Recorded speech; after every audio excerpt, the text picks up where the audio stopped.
When Yanwu picks up the pocket watch that once belonged to his brother, who vanished years ago, a system window suddenly pops up right in front of him. And just like that, everything changes. He's completely shocked when he realizes he's inherited his brother's powers and skills. Mana floods into his body, a force that can only exist inside the tower. It's overwhelming and insanely painful. But even then, he's only received a fragment of the dragon body his brother once possessed. Then the system shows his new abilities, Dragon Eyes, letting him see the truth and analyze others' powers. A cold-blooded mind, keeping him calm no matter the situation, and making him immune to mind control and brainwashing. And a sensory boost that sharpens all 5 of his senses to the extreme. But the biggest thing isn't the power, it's the memories. Yanwu inherits everything his brother went through. The journey to conquer the tower in search of a cure for their terminally ill mother. He climbed hundreds of floors, found the cure, and in the end was betrayed and killed by the very people he trusted. That's when it clicks for Yanwu. He's going into that cursed tower, not just to get stronger, but to take revenge on every single one of those bastards who betrayed his little bro. Without wasting a second, he grabs some knives and supplies, then heads straight for the park, the exact place where, according to those memories, the entrance to the tower is hidden. With a snap, mystical black smoke engulfs the park, forging into an ominous-looking door. Yanwu declares his intentions to take revenge against the people who dared to mess with his little brother, and with that resolve, he steps inside it. The first floor is a tutorial stage, and here, Yanwu opens his eyes, recalling the same hallway that he saw in the Diary of Time. The dangerous tower is both a challenge and an opportunity for the players competing to become God. The tutorial tests your worth to start your journey. Long story short, the people who messed with Jungwoo, his brother, are on the other side of the tutorial. Just visualizing his brother's injuries, Yanwu is aching for his revenge. First, he needs to pass the tutorial with the best score he can manage, and he intends to rank first on it too. The goal is to gather a bunch of pieces hidden in different locations, helping the player level up their abilities before ascending the tower. Suddenly, a voice calls him out, expressing excitement at the new player's arrival. This person steps down to confront our boy, who is looking clean as hell with those sexy knives. The fanciest-looking goblin I've ever seen suggests the player put his weapons down and calmly introduces himself as Evolka, the host of the tutorial stage.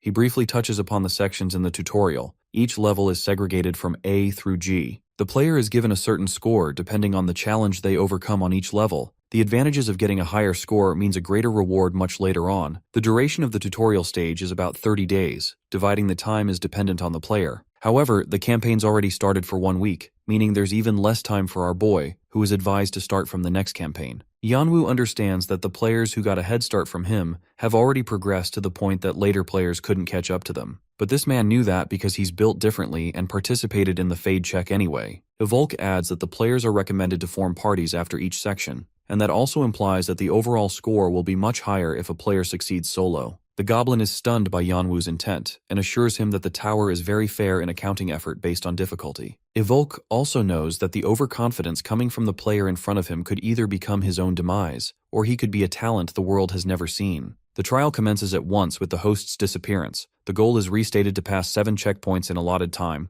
The achievement is measured on the highest score recorded. The countdown begins as our boy steps over the checkpoint line, entering Section A, where he is meant to overcome traps. Speaking of which, one trap immediately fires off, slicing Yanwu's side. Now, he already knew about the traps in Section A, but his knowledge is useless since they're always firing at random and from different locations. Even then, Bro glides around them, even blocking 5 arrows at once with his backpack. It's the first section, and he's already having trouble. Adapting accordingly, the masked player thinks of a strategy. He'll expose his body as little as possible. Unfortunately, an arrow shoots right into his quad from behind, and with it, several more come bursting in to pierce his body. With damage piling up, Yanwu's body is at risk of falling into a state of paralysis. The only reason he's managing is because of his cold nature and ability to resist the poison and tolerate the pain. But dude is in a real pinch. Bro's on the weakest section and already got more holes in the human body than a slice of cheese. Yanwu can't even fathom what the later sections are going to do to him. He plunges out the arrow from his left arm, experiencing a sting of pain. With his trembling body, he prepares a makeshift solution to seal the wounds. The system continues to remind him that his body is tolerating the effects of the poison through his skill. After patching up, the masked player continues his journey. He actually observed earlier that the arrows followed a fixed timing and signal system, so he needs to exploit the timing. Dealing with iron arrows in the dark is physically demanding, so the sounds of the gears are going to be his best bet. After they start, he could have a fraction of a moment to react to it. Tapping into sensory enhancement, he hones on his hearing sense and listens closely. The churning sounds of the gears finally reach him, indicating that the arrows are about to be shot again. Locating the signal, Yanwu slams his knife up at the source, crushing the trap.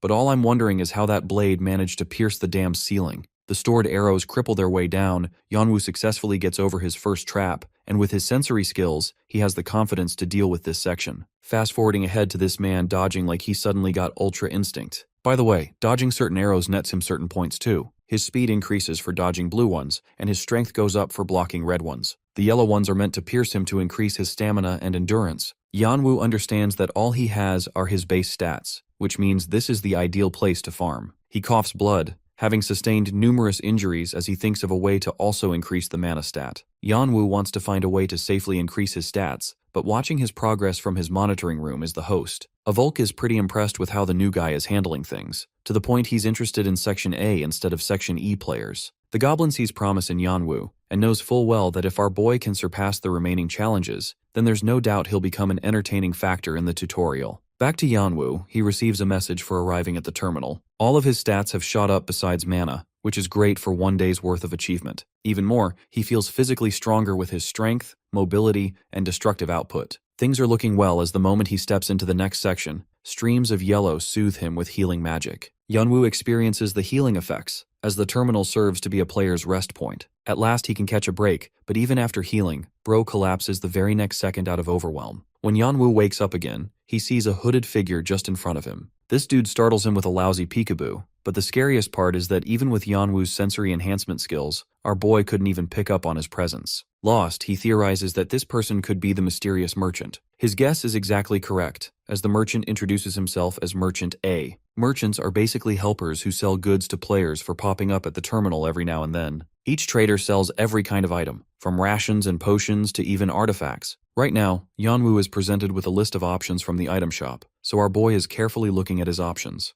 There's Medusa's deadly poison, a golden goral horn, and even Tiamat's left eye up for grabs. All three are brilliant artifacts, but a player at the tutorial stage doesn't have the funds to get them. Right now, Yanwu knows he has to prioritize physical stats more than external equipment. After scanning his object of interest, he locates the reset ticket. Now this is a really interesting item, which allows the player to go back to any desired point in the section. The payment method for the objects are simple. One must pay with their stats. But this is looking like the scam of the century in our boy's eyes because this damn merchant is asking for 2 strength points for even a single water bottle. Yanwu tells the merchant that he's interested in purchasing, and he's willing to put up all of his stats in exchange for a reset ticket back to Section A. The merchant adds that Yanwu is the first person to even ask for that item, because the rest of the players only hope to acquire items to pass the next level, not to retry the first again. Intrigued with the player's strategy, the merchant explains the specifics of the ticket. One has to rip it open at the point they want to be taken, and then they'll be transported immediately. With the trade successful, he disappeared into the thin air, resetting all of Yanwu's stats as power slips away from his body. With 10 tickets to his name, Yanwu rips one open, causing a beam of yellow to shoot up and engulf his face. Just then, he is taken back to the floor 0 of the tutorial. The trial is starting again, and this time, our boy's intending to collect as many points he possibly can. The arrows shoot towards him from every direction. Yanwu dodges the blues and blocks the reds. We get a time skip where he's already gotten through the reset ticket multiple times, and after experiencing it repeatedly, his draconic eyes activate a state of synesthesia. After using his eyes for the first time, Yanwu stunned himself with the visual clarity. Color in the environment completely vanished, leaving only white backgrounds with black structural lines. These lines are actually responsible for the very foundation of living things. His little brother Jongwoo referred to them as waves. Arriving at the terminal at last, Yanwu completes his repeated attempts. The first time he cleared 10 tickets in only 4 hours, which is unbelievably fast from his first attempt that took him more than a day. All his stats have shot up considerably, so taking him out is going to be tough by any other player. From his guess, Yanwu assumes that many players have popped up in Section E by now. He needs to put the pedal to the metal and speed up, and without further waiting, our boy confronts the boss of the first section. His goal is to speedrun Section B in a single attempt, and with his increased agility, the masked player dashes up ahead.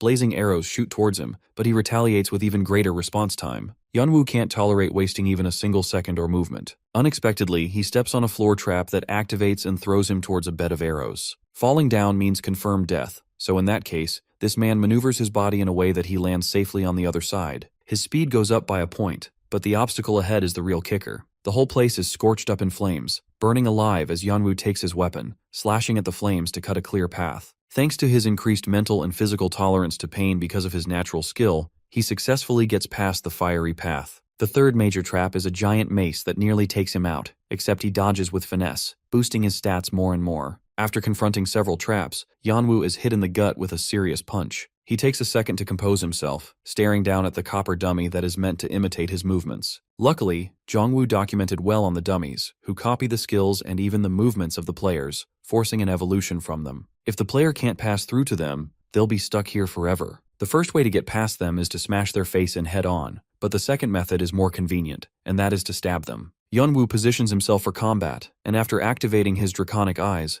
the world goes white. Here, he can locate his opponent's weak spot, so his attack focuses on targeting the dummy's chest. The dummy tries to counter him, when suddenly, an unexpected guy shouts at our boy to target the creature's sensor. Yeonwoo remains focused. He's been sensing this player's presence for a while now. Back to his main target, our boy flanks the dummy and thrusts his blade deep inside the dummy's chest, destroying its sensor. By the way, Yeonwoo already knew about the information, but the fact that he managed to annihilate the dummy is shocking to the player standing behind him. Our boy glances at the guy, startling him on the spot. Yeonwoo interestingly observes how only he managed to figure out the weakness of the dummy thanks to his enhanced senses, so the fact that another player also managed to do it is shocking. He towers over him. Just one look at the guy explains that the kid is weak. He weirdly asks about our boy's intentions, so the masked player directly confronts him about his knowledge about the dummy. He wants to know how this random player could have figured something like that out. Turns out, this kid can actually see magical strings that outline the puppet. This confirms Yeonwoo's suspicions. The kid can see magic and must have an incredible talent for seeing it with regular eyes. Intrigued with his method, Yeonwoo asks how he can also see the magic in a similar manner,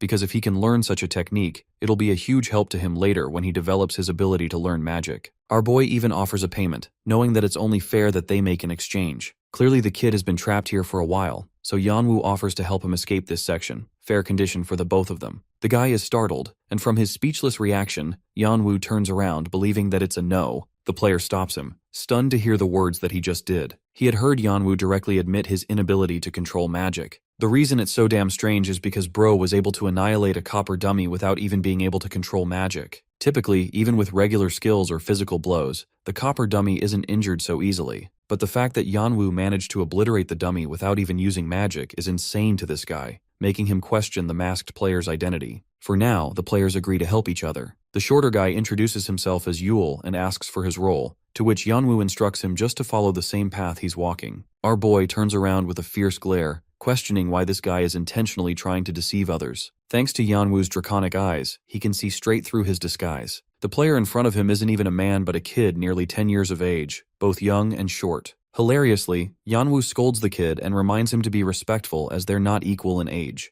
That aside, our boy continues to blast his way past the dummies, defeating another one. Then he takes on the third, killing that one too. Watching him wipe the floor with these dummies like it's nothing stuns Yule like always, while Yeonwoo explains that they've almost reached their destination, so the kid better start spilling the secrets. Yule explains his ability to innately see visual mana. The word innate makes Yeonwoo deduce that it has to be a skill passed down by blood, because there aren't many people like that in this world. With certain genes, there are genetic abnormalities where a unique skill is formed. Such people end up passing the same genes to their successors, continuing the bloodline filled with special traits. Even a descendant is meant to awaken certain skills at a certain time, and then the same skill is passed down to the next descendant. Yule explained all of this, and shared that his special skill allows him to feel, see, and taste magic too. Basically, he's got a perfect affinity with magic, which helped him deduce the copper dummy's weakness. By the way, our boy's little brother, Jongwoo, had a similar ability too. His nature was perfect adaptation, and because of its compatibility with the world, it was naturally compatible with mana too. Instead of facing the usual difficult path that people of this world experienced adapting to mana, Jongwoo didn't face much trouble at all. Instead, activating it for the first time felt so natural to him, as if he had recovered a lost item. Jongwoo was a prodigy, and the only reason our boy knows about this information is because his party mates said so in the recording. He was chosen by the ancient dragon specifically because of his talents, and thanks to Jongwoo's ability to communicate with all living things, he could inherit the skills of the dragons too. Back to Yule, he emphasizes that he's not a genius like Jongwoo at all, even describing magic to be comparable to a reservoir. That aside, the two of them have just cleared Section A, and having done so without forming a party, Yeonwoo receives a tremendous reward of 800 karma points, his stamina and mana replenished on top. Karma is a critical concept for the tower. The administrator actually wants the players to use it and treat it like a reward, a currency that would help players to purchase and sell necessities. The whole point of a player is to accumulate these karma points as much as possible, and even though Yeonwoo had only finished Section A, he has already collected a good amount. No one would believe him if he told him this, But our boy isn't satisfied with 800, he wants even more. And so, Yanwu steps into Section B, a white coliseum with several people around. These people are all players who recently got in, but they're stunned to see a masked player qualify so late even after them. The fact that Yanwu came along also poses a surprise to them. Our boy turns around to ask if Yule isn't going to come in, but strangely, the boy shivers in shock, gasping at the realization that he's finally escaped the first section. He glances at the people to his left, the ones who are busy staring him down as if they owe him some kind of debt. Yule is filled with rage as he glares at them with scorn, while Yanwu deduces that these clowns were this kid's earlier teammates who betrayed him. Back to the explanation. Yule continues to talk about the mana stream, and much to Yanwu's surprise, the kid knew a ton of information. Even though our boy couldn't comprehend most of it, he at least caught a grasp of the basic concepts. Yanwu is now curious about the easiest method to control or even feel magic, but that's something out of reach for Yule's knowledge as well. The kid is talented, so he doesn't exactly know how to explain it to someone who has to learn control.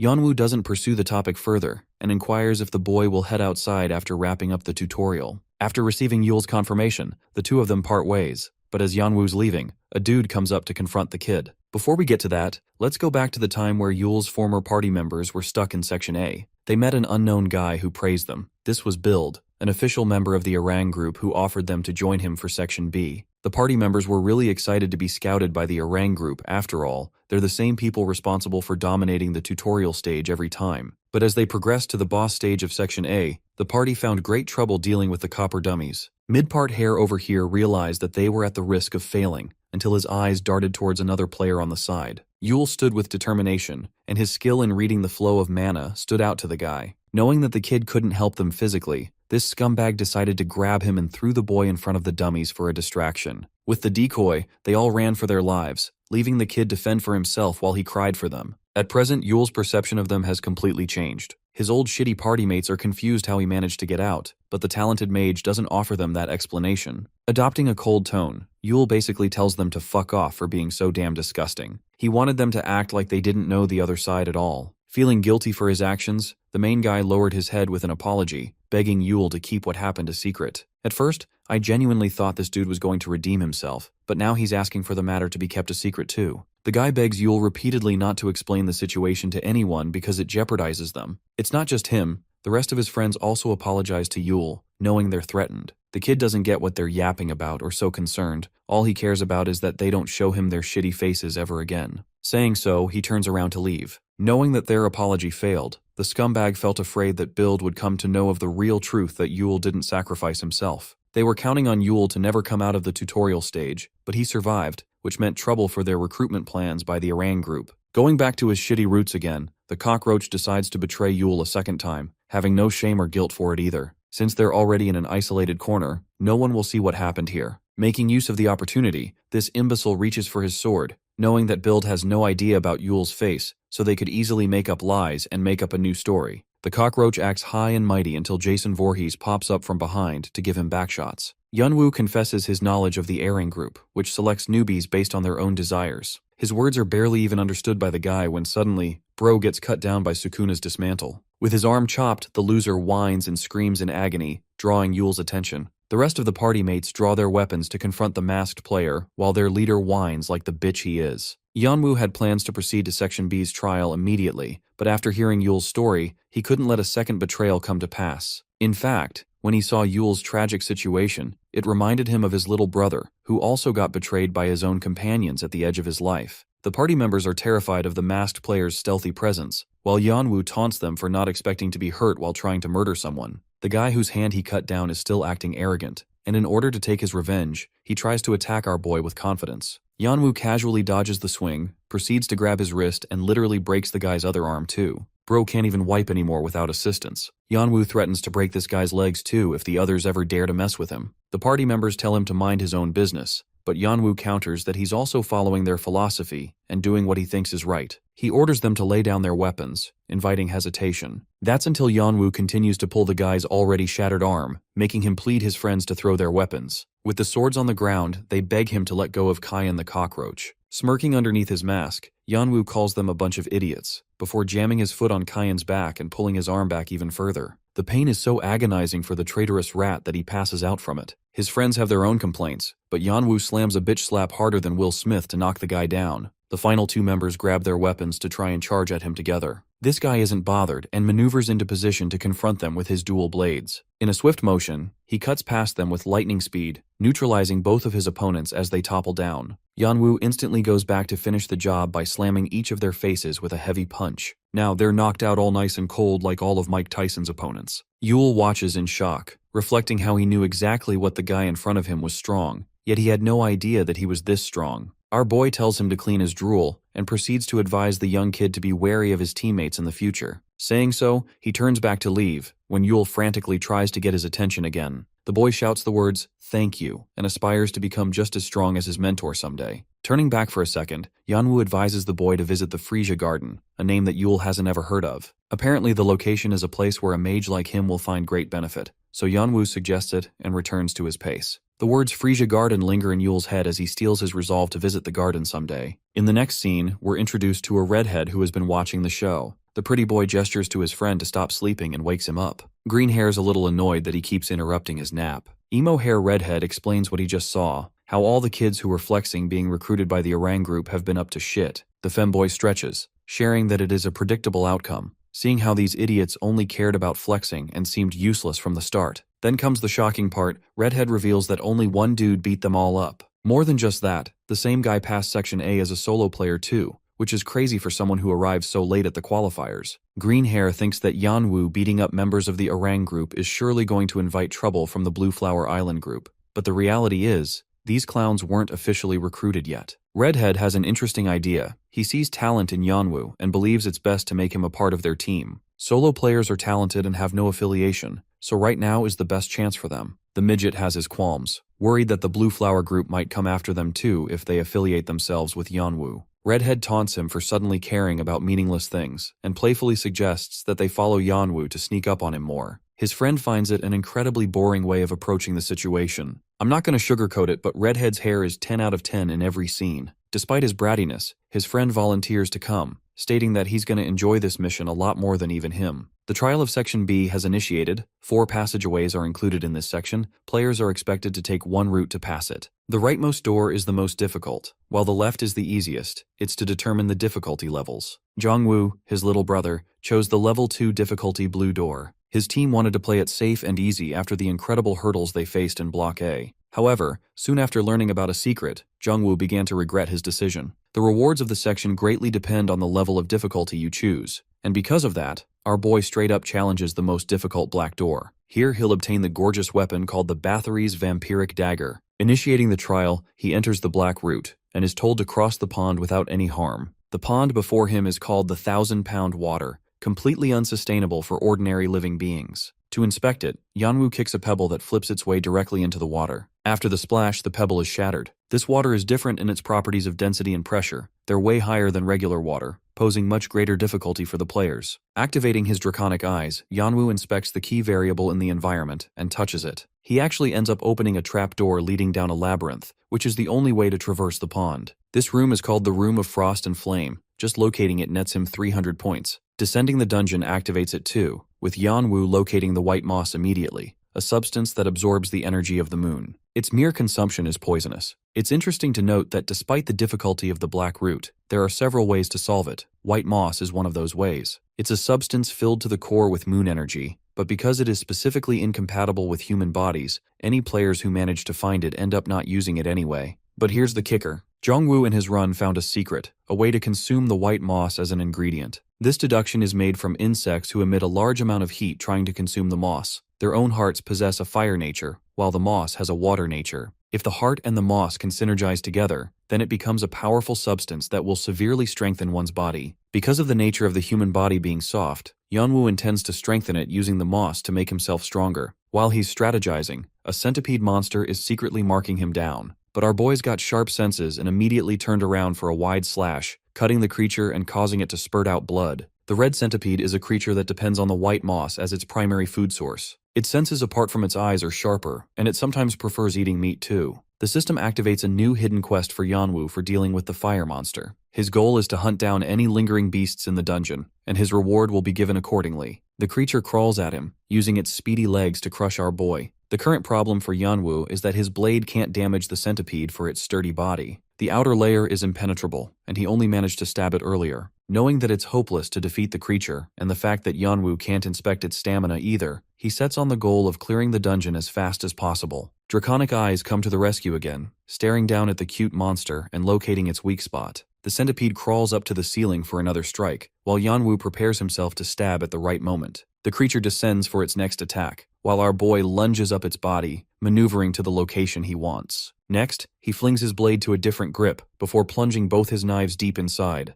Unfortunately, even this couldn't deal the finishing blow, because the centipede has some kind of inner shell protecting it. The beast retaliates with a tail whip, crushing our boy into the nearest wall. That hit was unexpected for Yanwu as he gushes out blood, having taken a crap ton of damage. The worst part is his internal injury causing him to get stunned and poisoned at the same time. 4 broken bones, 2 fractures in his spine alone, a ruptured vein in his left thigh. This man is only keeping his sanity because of his natural skill. A few moments pass as the shocked state is lifting. Even the poisonous state is lifted because of his nature skill. Yanwu grabs his blade, and with his physical resistance skill, he has gained the ability not to lose his composure in any situation. I know I said the centipede looked cute earlier, but damn, those teeth are nightmare fuel as the creature tries to finish him up. Yanwu earns the will to fight skill as he blocks the creature, piercing its mouth with his blade before parrying the attack. The centipede crashes into the wall, as our boy internalizes his next move to target the weakest area. Enforcing his focus on the abdomen, he plunges his blade deep into the centipede, ripping out a stream of blood. The blue liquid shoots out, and after repeated slashing, the creature is finally put to rest. Bro's also done with life as he looks at the centipede, who loses its last moments of consciousness.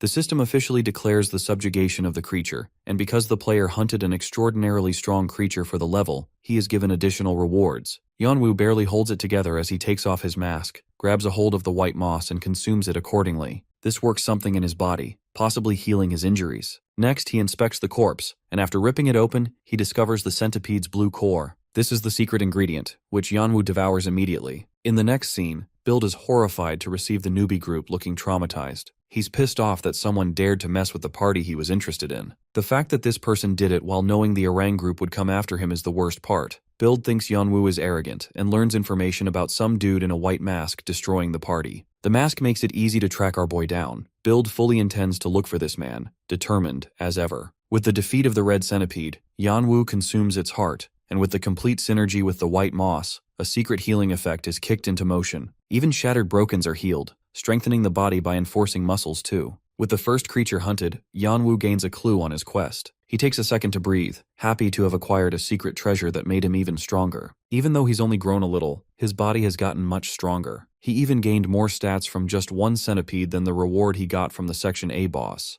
Yanwu wants to do something about his minuscule mana, but focusing on skills is his main priority right now. Eventually, he'll require the use of mana, and advancing higher levels is going to make it all the more difficult for him. Right now, his journey of succession is far off. Dragon Body is a unique composition that requires the use of mana force for its full operation. Despite his impatience, Yanwu understands that obsessing about the situation won't change the reality. By the way, I think this is an excellent life lesson for those listening right now. Anyway, his physical tolerance has made him all the more durable. The skill will come in handy for difficult fights. The only reason our boy even managed to keep his sanity during training is thanks to his cold nature. But mental deterioration is bound to overwhelm him if he keeps taking it repeatedly. The only reason to prevent that is if he manages his fatigue with his skill. The good thing about cold nature is the idea that it resists poisons, curses, and other bad mental situations, playing the perfect supporting role during combat. The next skill he got is Fighting Will, accelerating his ability to think and make lightning-fast decisions in key moments for his allies and against his enemies. The skill is also designated a D+ class, which is a great find in a place like this. Back to putting on his mask, Yanwu heads right into hunting mode. He kills infrasound bat monsters, and by this point, Bro's kill streak is 147 monsters.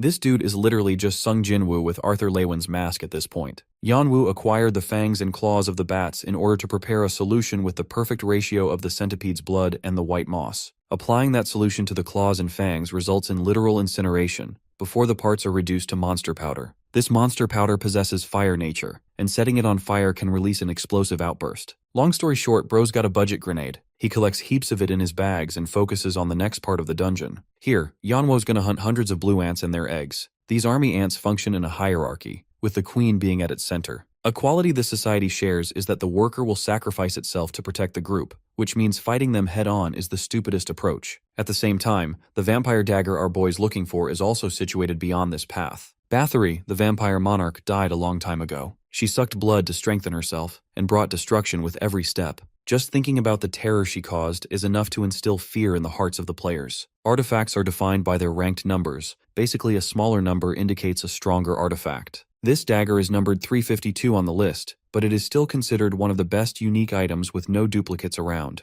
Yanwu is hell-bent on getting it, and intends to approach the situation strategically. He lunges into action with the worker ants taking note of his first move. Using his collected monster powder, he tosses all the bags inside the society. Next, he ignites his trusty lighter, throwing it right inside, blowing up the ants to kingdom come like it's a Michael Bay movie. The ant tunnel is obliterated with a total of 306 ants meeting their extinction, netting our boy extra points. Yanwu takes his blade, slashing apart the remaining ants. He cuts off as many heads as possible, knowing that most of the explosion took out the babies but not all of the worker ants. They need to be taken care of, and even though it's a difficult task, Yanwu doesn't intend to take his rest until he obtains his beloved dagger. Even after his Hellfire performance, our boy understands that he has yet to confront the most dangerous obstacle. The ground rumbles with the creature's every step, as the monstrous queen ant approaches the human. Its wing has been scorched, damaged from the earlier explosion. The creature's massive size bewilders Yanwu, who prepares to engage in combat. The boss monster ant queen murderously glares at him before letting out her roar. The boss monster starts off its wrath by striking down Yanwu, who dodges it and thinks of a way to find the doorway located in the ant tunnel. The scene is metal as fuck as the fire ant is practically burning and still confronting Yanwu. Luckily, our boy locates the door he was looking for and initiates his getaway with 3 short knives. He throws them all at once. The blades smack the queen's head, distracting it with minimal damage.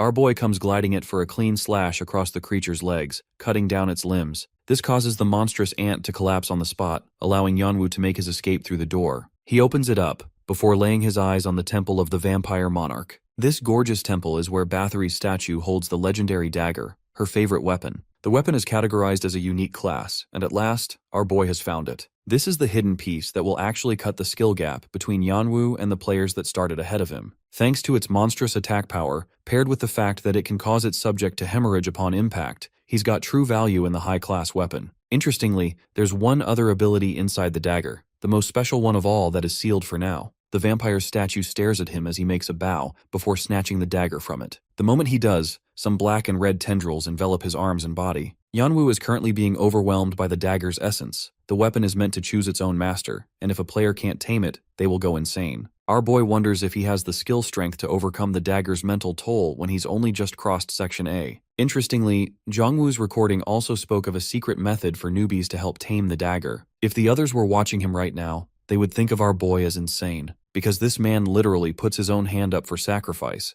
before plunging the freaking dagger full speed, thrusting it on the top. Grains of black and red mist shoot out from the stab, while Yanwu remembers how the dagger's title is actually named after an advanced skill. The vampire monarch was so greedy even upon her death that she hated the idea of someone else taking her weapon, so she sealed its true power and altered its appearance. But with this maneuver, our boy has broken the seal. Yanwu's weapon unleashes its real manifestation, one so powerful that it bears a 66th number in ranking, sharing the ability to suck an opponent's soul. The real vampiric dagger is a blood-red manifestation of a monstrous arm. A secondary ability is the blood mark, which basically activates when the opponent receives a lethal wound. Then, it causes the subject to start hemorrhaging and even steal some of the stamina. It's a unique skill not even the best players can easily acquire later on. As with it, Yanwu could even steal other players' stats and possibly steal their skill by chance. To have some fun with his new weapon, our boy walks back to the door where he left the boss ant. Outside, he slashes the ants with his normal blade. The queen tries to attack him, but our boy is ready and leaps up to escape.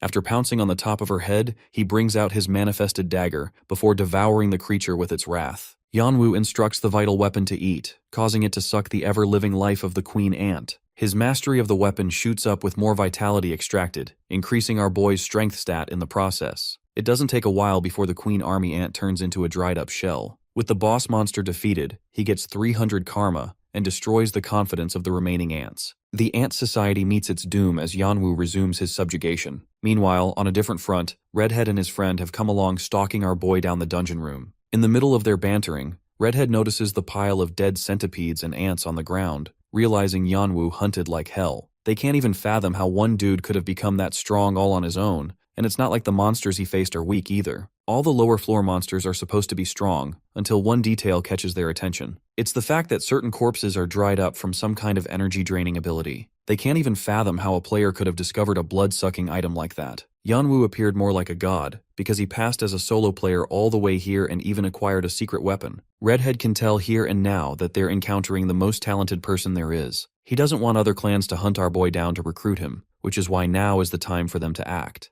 Suddenly, cries of the monsters steal their attention. It's coming from the pathway up ahead as the ants are running for their lives. Both players know that Yanwu must be here as they nod in approval. Yanwu continues his subjugation, eliminating brown-scale salamanders and reaching 1,000 monsters eliminated kill count. With this, he's achieved all of the pieces required for the quest of Heart of Fire and Crest of Frost. Thanks to its completion, the player's body experiences a new change, altering his anatomy and reinforcing by several folds. When he checks the status window, he notices a sheer increase in his stats and skill points. It's thanks to Bathory's vampiric dagger allowing him to suck the life out of other monsters. His new reinforced anatomy has gained him the effects of both the Heart of Fire and the Crest of Fire. Not only does it toughen his body, but it also reduces strain. Then there's the self-healing ability that might reduce his injuries in close encounters. While all those benefits are promising, there's actually one more reason as to why Yanwu desired this nature. His ascension process resumes and progresses all the way up to 21%. At first, his body was an incomplete dragon's body, but now it has gone up a stage.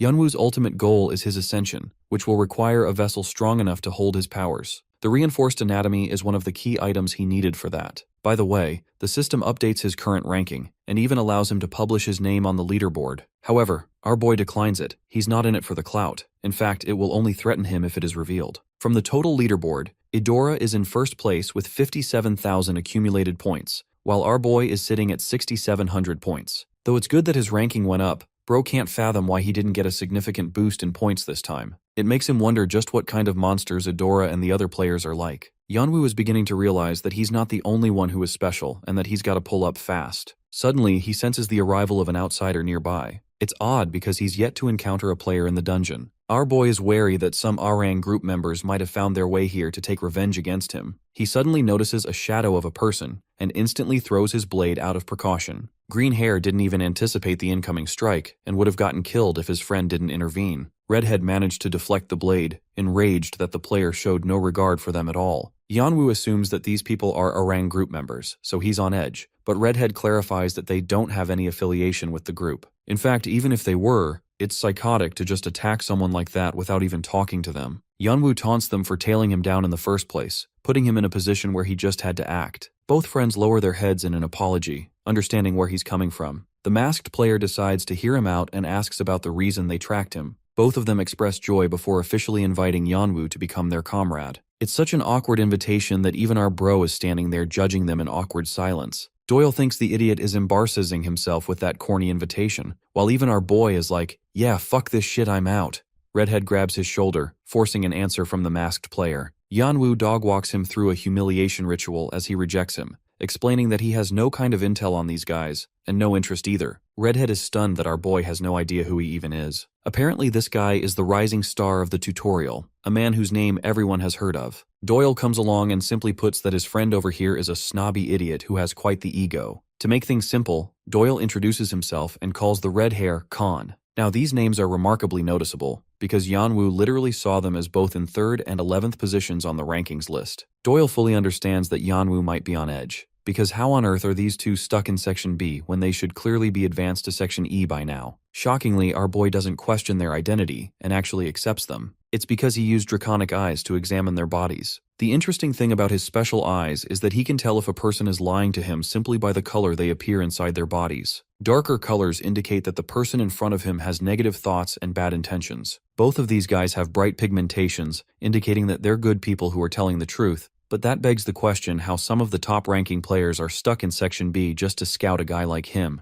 Before they can have a real proposal, Doyle asks if Yanwu is already affiliated with a team or a group, to which he denies immediately. This is great news because apparently these guys are looking to snatch an artifact in Block E for a while, but it requires at least a 3-person party for the job. Yanwu thinks the easy solution is for them to hire people from that region, but apparently most of the players who advance to Block E have already been affiliated with a group, leaving very few options. Our boy internalizes his thoughts, wondering if these guys intentionally waited in Block B to inspect promising candidates for later. The fact that he managed to annihilate the newbies must have stolen their attention, even when Yanwu didn't intend for it to be the case. The really interesting part is that, despite being so powerful at both 3rd and 11th rankings, it seems that the duo is unable to obtain the special artifact in Section E. From the information, Yanwu senses that the artifact must be the Hargan's crown. His brother Zhongwu actually came across the lair of the artifact by sheer chance, and the ruler of the lair, Lizard King Hargan, is insanely hard to beat alone. Defeating the boss earns you the Hargan's crown, allowing the wearer to increase his authority, so it's an artifact that Yanwu doesn't really like. Then there's the fact that Zhongwu was literally betrayed by the very teammates he trusted with his life, so he's a living example that no one cares about each other in the tower. Even at a weak moment, your allies could betray you. In a ruthless landscape such as this one, party members could only pose a burden, and even if you want to join a team, it's best to join a really small circle so you can defeat them if things get tough. Doyle assures the player that he'll compensate him handsomely. In fact, they're willing to offer a custom reward for anything Yanwu wants to get his hands on. The terms are pretty solid, even if our boy isn't looking forward to the deal. The hidden artifact holds promise, so he decides to play along for his own benefit. Yanwu agrees to the deal with one added condition. He wants everything in the dungeon to be his aside from the hidden artifact of the boss. That's a pretty hefty reward, and they're okay with his task as long as he can prove his caliber on the battlefield. The loudmouth Khan extends his hand, believing it's a work of destiny for them to have become allies. Yanwu shakes hands, and knowing that his real name could pose a risk, he settles on using an alias, Kane. With the completion of Section B's Black Route,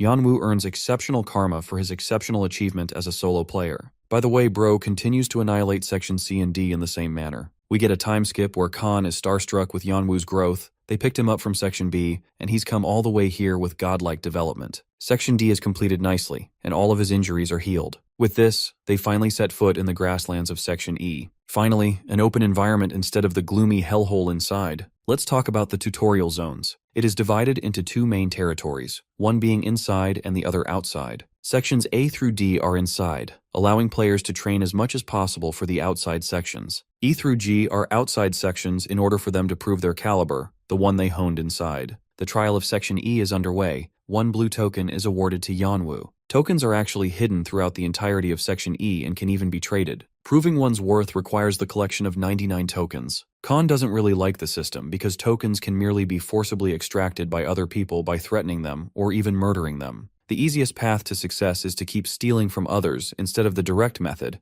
It's obvious that most players would become ruthless in this section. From one glance at both Doyle and Khan, Yanwu realizes that they must have already collected an insane number of tokens by now, and then they used a special ticket to descend to Section B. Yanwu thinks that they should prioritize hunting down the hidden artifact first, believing that he can easily hunt for tokens on his own later on. This is the largest section they've encountered by far, and because of that, each region is filled with different terrain and hurdles to deal with. The northern side is filled with rocky mountains, stopping any wind. The west is a plain region with a beautiful river. The south is layered in low hills. Traveling north basically becomes a forest territory the deeper you go, and on the northernmost area is a muddy swampland. Basically, the monsters lurking in Section E are vast and of different kinds. Goblins and kobolds are filled in forests. Deeper forests have trolls and ogres, and the northmost region is the domain of lizardmen. The eastern and western sides have their sandworms and orcs too. Long story short, searching for tokens is a pain in the ass while fighting monsters too. Then there's the fact that players will threaten other players for the tokens. Too many variables requiring attention. Most of all, our trio needed to head to the swampland to access the hidden artifact. Their journey kicks off into the forest, as the scene cuts back to Bild, who learns about Khan and Doyle teaming up with the masked player. Bild is stunned that the top-ranking duo descended to a lower section, but his group has not much information as to why. What's absolutely confirmed is that they haven't had any activity in Section E lately. Bild takes issue with the fact that it took them so damn long to figure that out, but his subordinate obviously states that they never needed to suspect them. The captain can't believe that Khan and Doyle have joined forces with the troublemaker, and it only makes him think that Yanwu has powerful connections on the side. The whole situation is a huge disrespect to the Orang group's name, so he calls forth the company members immediately. Their goal? To target the masked player, to follow and track him down at once. Back to our trio, they're sitting by the fireside to rest. Yanwu can't believe how fast time is flying. He's crossed all the way to this section without taking a break. He glances at the twin moons, recalling how the sky in his military post in Africa looked similar. Then his eyes shift towards the sleeping Khan. Yanwu observes that these two players are always laughing and smiling. They're very different from the rest of the players with evil intentions. It's almost like that they've accepted they belong to this hellish reality, and it puts them at complete ease. Yanwu is personally intrigued and impressed by them, even wondering where they came from. Earlier on in their quests, he saw them use joint attacks with perfection, even though they didn't even train to be teammates. Their natural affinity with each other is excellent. Khan is the main attacker. Doyle is the strategist who makes them win. Both of them have a brain that seems like it is merged into one, even though they haven't been with each other for long,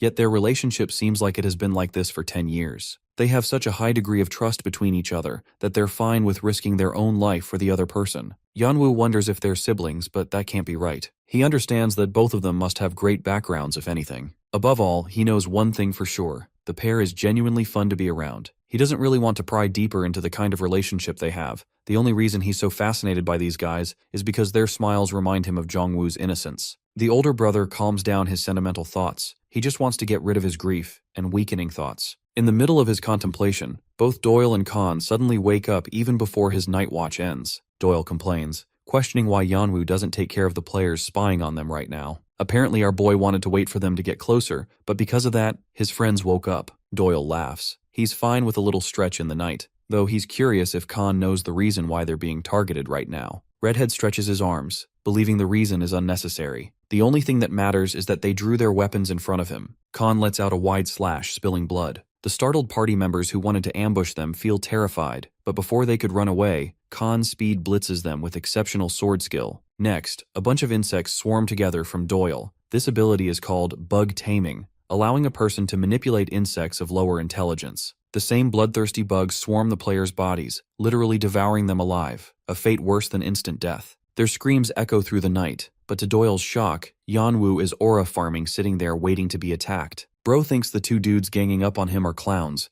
because they were to mess with the coldest person among them. Let's talk about Fran and his party. They were the most active scavengers of Block E, who worked together. They went around stealing the equipment of the players under the guise of taking their tokens. In this manner, they gathered a whole bunch of different artifacts, increasing their power and allowing them to sell tokens to other players. Then there is the fact that many locations required the use of subjugated players. They could be sold as slaves or laborers, even test subjects, so the market was always available for murderers to kill and sell. It's the perfect business, and they're now targeting Yanwu, knowing that he's a big shot for traveling with Khan and Doyle. The knife is headed for his skull when suddenly Bro teleports right behind with insane speeds. Yanwu takes out the player with a slash, killing the captain in front of his group. Despite their captain's loss, these arrogant fools still try to challenge him. The masked player slashes both of them at the same time, before ducking a horizontal slash and taking down the next assailant shortly afterwards. With several men defeated in a blitz, the rest of the cowards lose their morale and run for their lives. But this hunter isn't interested in sparing his enemies, and ends up taking 21 bodies for the kill count. They've amassed a total of 81 tokens from them, the ones that these guys stole from other players. Doyle thinks that they probably already sold off most of the tokens for money,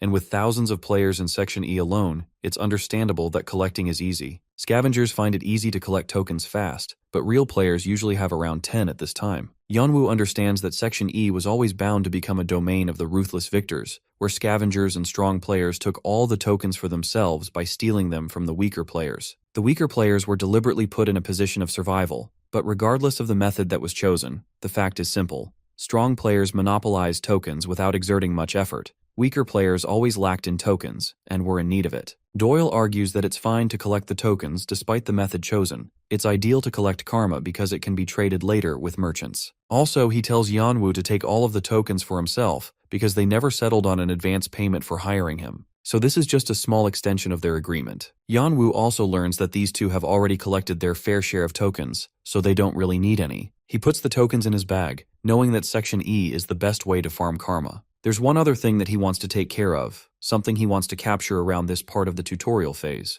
With it, he'll improve his mana force composition by miles, allowing further ascension of his body. Yanwu intends to capture his target soon after the subjugation of the Lizard King. Their travels continue until Khan suggests that they collect as many resources as possible for the Lizard King. Doyle, on the other hand, uses his bug taming abilities to ignite flames, miraculously succeeding. This is all done thanks to the help of blaze flies, who automatically ignite themselves and die in the process of killing their enemy. Think of them like kamikaze pilots, basically. And there's even more interesting insects like these, things that not even Jongwoo's records speak about. By day, Yanwu is seen ripping apart the lizardmen, signifying that they're reaching closer and closer to their destination. With the defeat of several monsters, Yanwu starts cutting up their flesh, inviting the surprise of Khan. He actually wants to take the lizardmen's eyeballs for a strengthening artifact. The weapon formed using them is called Gaiasa's Eye, a gorgeous and powerful ring. Suddenly Doyle realizes a disappointing truth. Some other player has already come all the way here before they did. Their tracks are imprinted in the mud, imploring Yanwu to inspect the freshness of the blood. He can tell that the fight happened recently, around 6 hours back. The value of a hidden piece lies in the fact that it is hidden, encouraging players to push forward.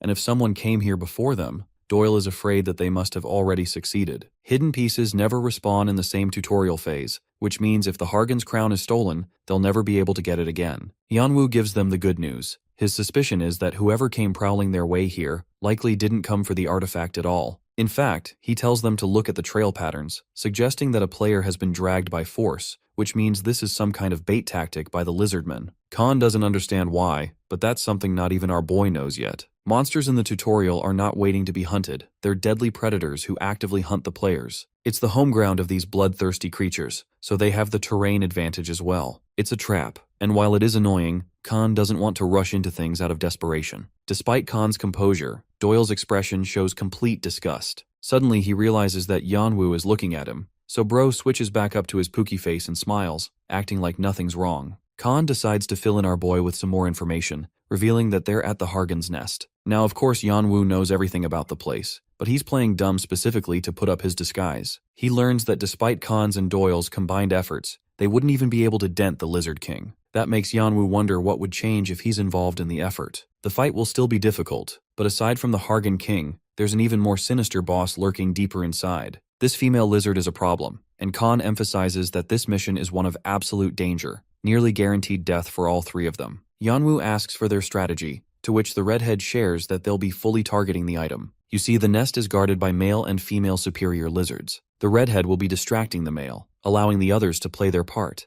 Yanwu's going to distract the female, the scarier lizard inside. Finally, Doyle will steal its crown after finding an opportunity. The final part of the plan is called Run the Fuck Away If You Value Your Life, because the extremely powerful female lizard is going to annihilate them. Even clashing with it directly guarantees death, so he's advised to simply distract it. Yanwu's fine with this battle strategy. His experience in real-time battles in Africa is going to play a huge part. He was a soldier who obeyed commands of his superiors. The only difference is that now he's a paid mercenary. The mission kicks off as the trio enters the field, venturing for the Hargan's nest. Just upon entry, they secure 500 karma, and outside the entrance, 4 lizardmen are guarding strongly. These intelligent lizards boast some level of speech and are provoked upon the sight of humans, while Naruto, Sasuke, and femboy Sakura are ready to take them all down. Smashing the ground comes the first real obstacle, a concealed boss monster, the Hargan Lizard King. He's supremely provoked by the sight of humans, berating them for trampling in his domain. According to the system, 5 kings reside in Section E.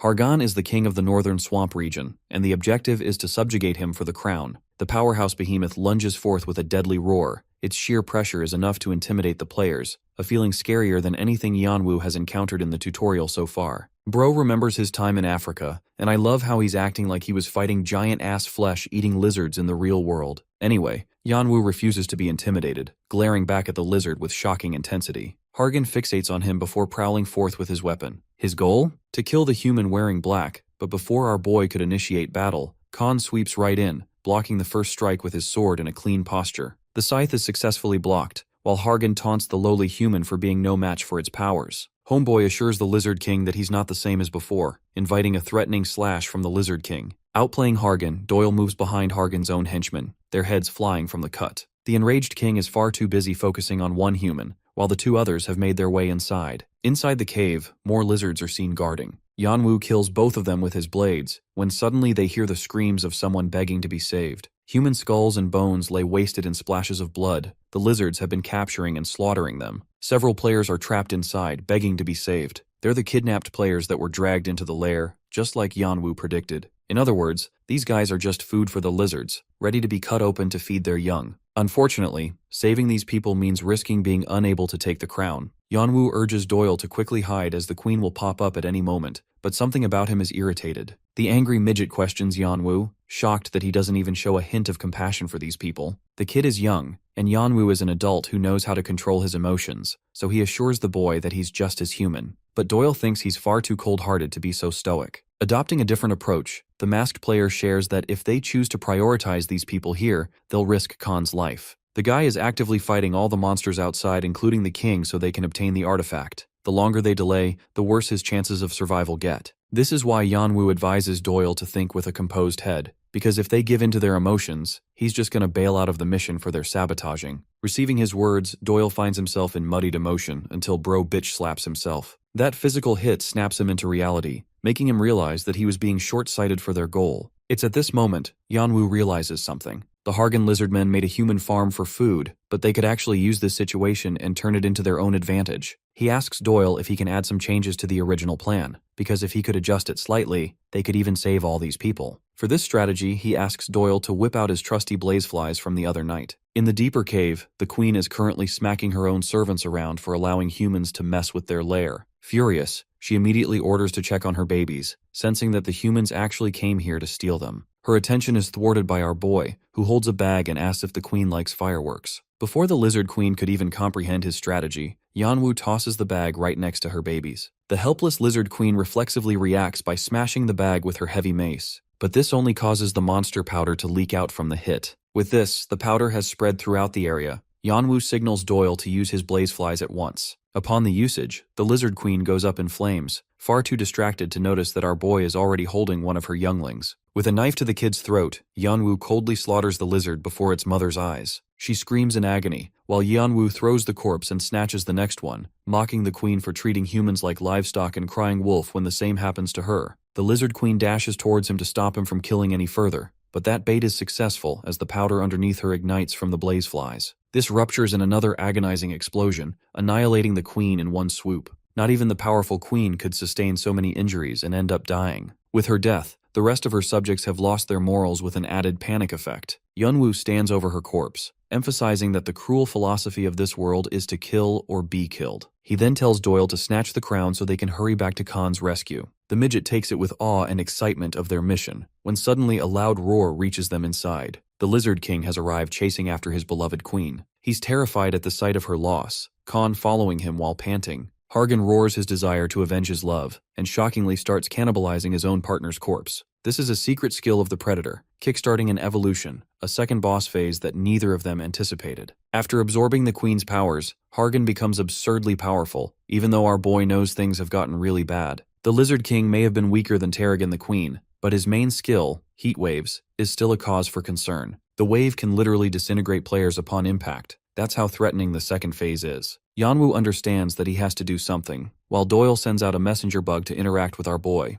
The masked player has a strategy that involves using Khan. Meanwhile, the berserk boss monster is desperate on the hunt to mow down the humans who caused him pain. Our boy comes out of hiding, provoking the creature to come try. Having all of its attention, Yanwu waits for Hargan to strike at the precise moment. Then he pops open the use of his draconic eyes, mapping the weaknesses of the Predator. First, Yanwu blocks the heavy weapon with his knife, which happens to hold its own against the powerful weapon. Surprised, Hargan pulls back, and right then, Yanwu signals his teammates to act. Redhead comes swooping right in, severing the Lizard King's abdomen with a slash. Next, Doyle sends out his blazeflies to distract Hargan and incinerate him with flames. Yanwu understands that the three of them could at least dent the Lizard King's mana, but this enraged monster is on some guts energy for still being determined to kill them. Our boy maintains his composure, taking note of the Lizard King's usage of Heatwave skill. Before its activation, he lunges right in to attack. Even Khan comes around for heavy hits of his own, followed by Doyle's destructive blazeflies. After a little while of this back-and-forth strategy, the Lizard King is panting. He's showing signs of fatigue,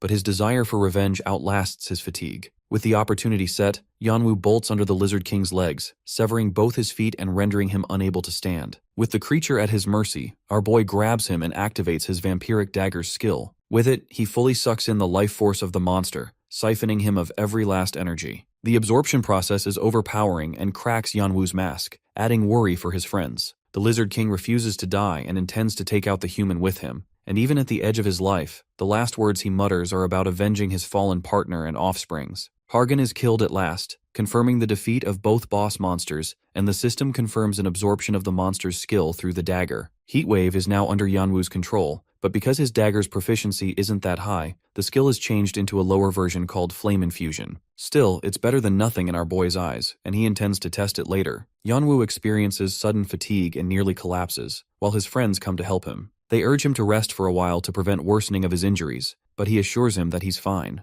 They're fed up with Bro's stubborn attitude to never rest, All he cares about is checking on the state of the prisoners for now. They go back to locate the prisoners, who offer their fullest gratitude for avenging their late comrades by killing the lizards. Khan and Doyle act humble, stating that they were just doing what was necessary. One of the prisoners asks if Khan is the famous Bloodsword and his companion the Foxy Tail. Apparently Khan wanted to keep this identity a secret, but both of these players are pretty famous for a duo. The Swordmaster explains that he's not the only person who subjugated the lizards. In fact, that credit mostly goes to the masked player, the guy who helped them succeed on this mission. Strangely enough, the prisoners don't seem to have a positive impression of the guy, mainly because they saw him remain cold-hearted towards them back then. They offer their complaints for the young man abandoning the prisoners even when Doyle wanted to save them, insulting Yanwu for being a human. The guy's words actually pissed off Khan, because without Yanwu's contribution, they wouldn't have succeeded at all. The blood-red Swordmaster argues that nothing matters from back then as Yanwu saved their sorry asses, even injuring himself in the process. The only reason these ungrateful players are even walking about right is now because of his compassion,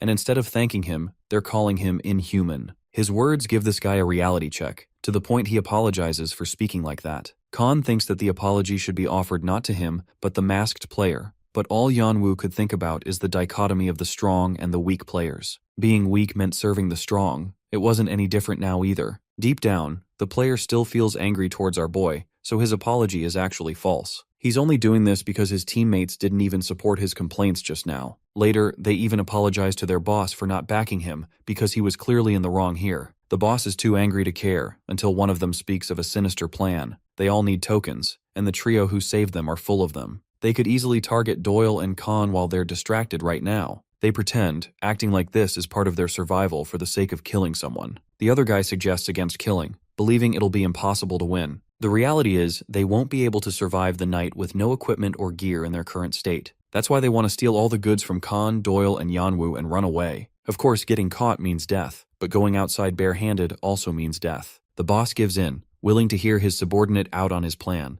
Apparently one of their allies has a skill called Quick Hands, and with it, their plan is set in motion. Let's focus back on the trio, who is currently settling the terms of the deal. Doyle and Khan have acquired the crown as part of the agreement. Redhead even praises the dude for being a great guy. Yanwu's edgelord side doesn't want to mingle around, but despite Khan's annoying side, our boy can't ever hate him for being strange. Focusing on the boss's weapon, he acquires the lair as well as the blue-scale scimitar weapon as part of his deal. Unfortunately, the weapon doesn't suit him as Yanwu is more suited for daggers. There are more replaceable options within the tower. Though he did find one useful weapon, the Karshina's dagger, a weapon that gets more powerful based on the player's willpower. Though the weapon is in rough shape, he thinks it's a good find for the rest of the tutorial. Yanwu is disappointed because despite all of that, he couldn't find anything too useful, which catches Doyle's attention, who stares at him in wonder. Just above at the ceiling, there's some kind of blue vortex spiraling about. The voice is shocked that it has been discovered, as a cloaked merchant comes out of the portal. Neither of them know about the mysterious traitor except our boy. Apparently he's not easy to find.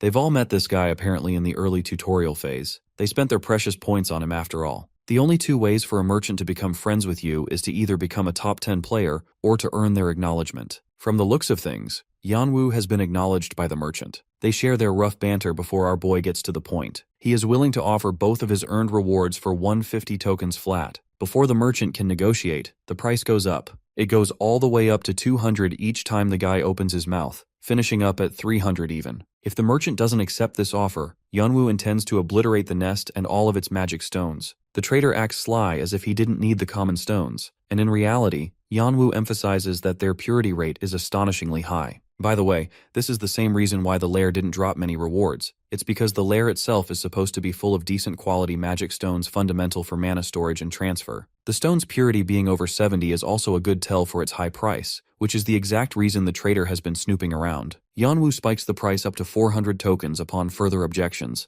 knowing that he's offering the best. The trader's composure breaks at last and he agrees to the deal, only for Yanwu to bump it up even more to 405 tokens for wasting his time. Bro negotiates harder than a shitty salesman and ends up selling it for a premium price. Now Yanwu's got nearly 700 tokens to his name, while the depressed merchant goes away crying with nothing left. The masked player has one last thing to ask. He's actually interested in purchasing something from the merchant. Since his mask is broken, he wants a replacement for it, but the merchant requires 4 strength points in return. Hilariously, Yanwu changes the conditions of his original deal and adds the mask into the deal too, threatening to cancel it otherwise. The trader is blazing with fury right now, but he does have something fitting for Yanwu's taste. This new one is called the Face of the White Ghost with a self-healing factor. There's also an added condition that it's not easy to remove. The trader runs off to his portal, but before that, he's curious if Yanwu knows about the conditions on the other side. The words other side are strange to the player, but without explaining a word, the merchant runs away. High-caliber stones are used for high-caliber artifacts. The fact that the trader ended up purchasing them for nearly triple the price means that something must have caused a spike in magic stone demand lately. There's only one logical conclusion. There's war going on. Some kind of competition between the clans or the other ranking players. Khan asks about our boy's intentions, curious to know if he's headed to Block F after this. By the way,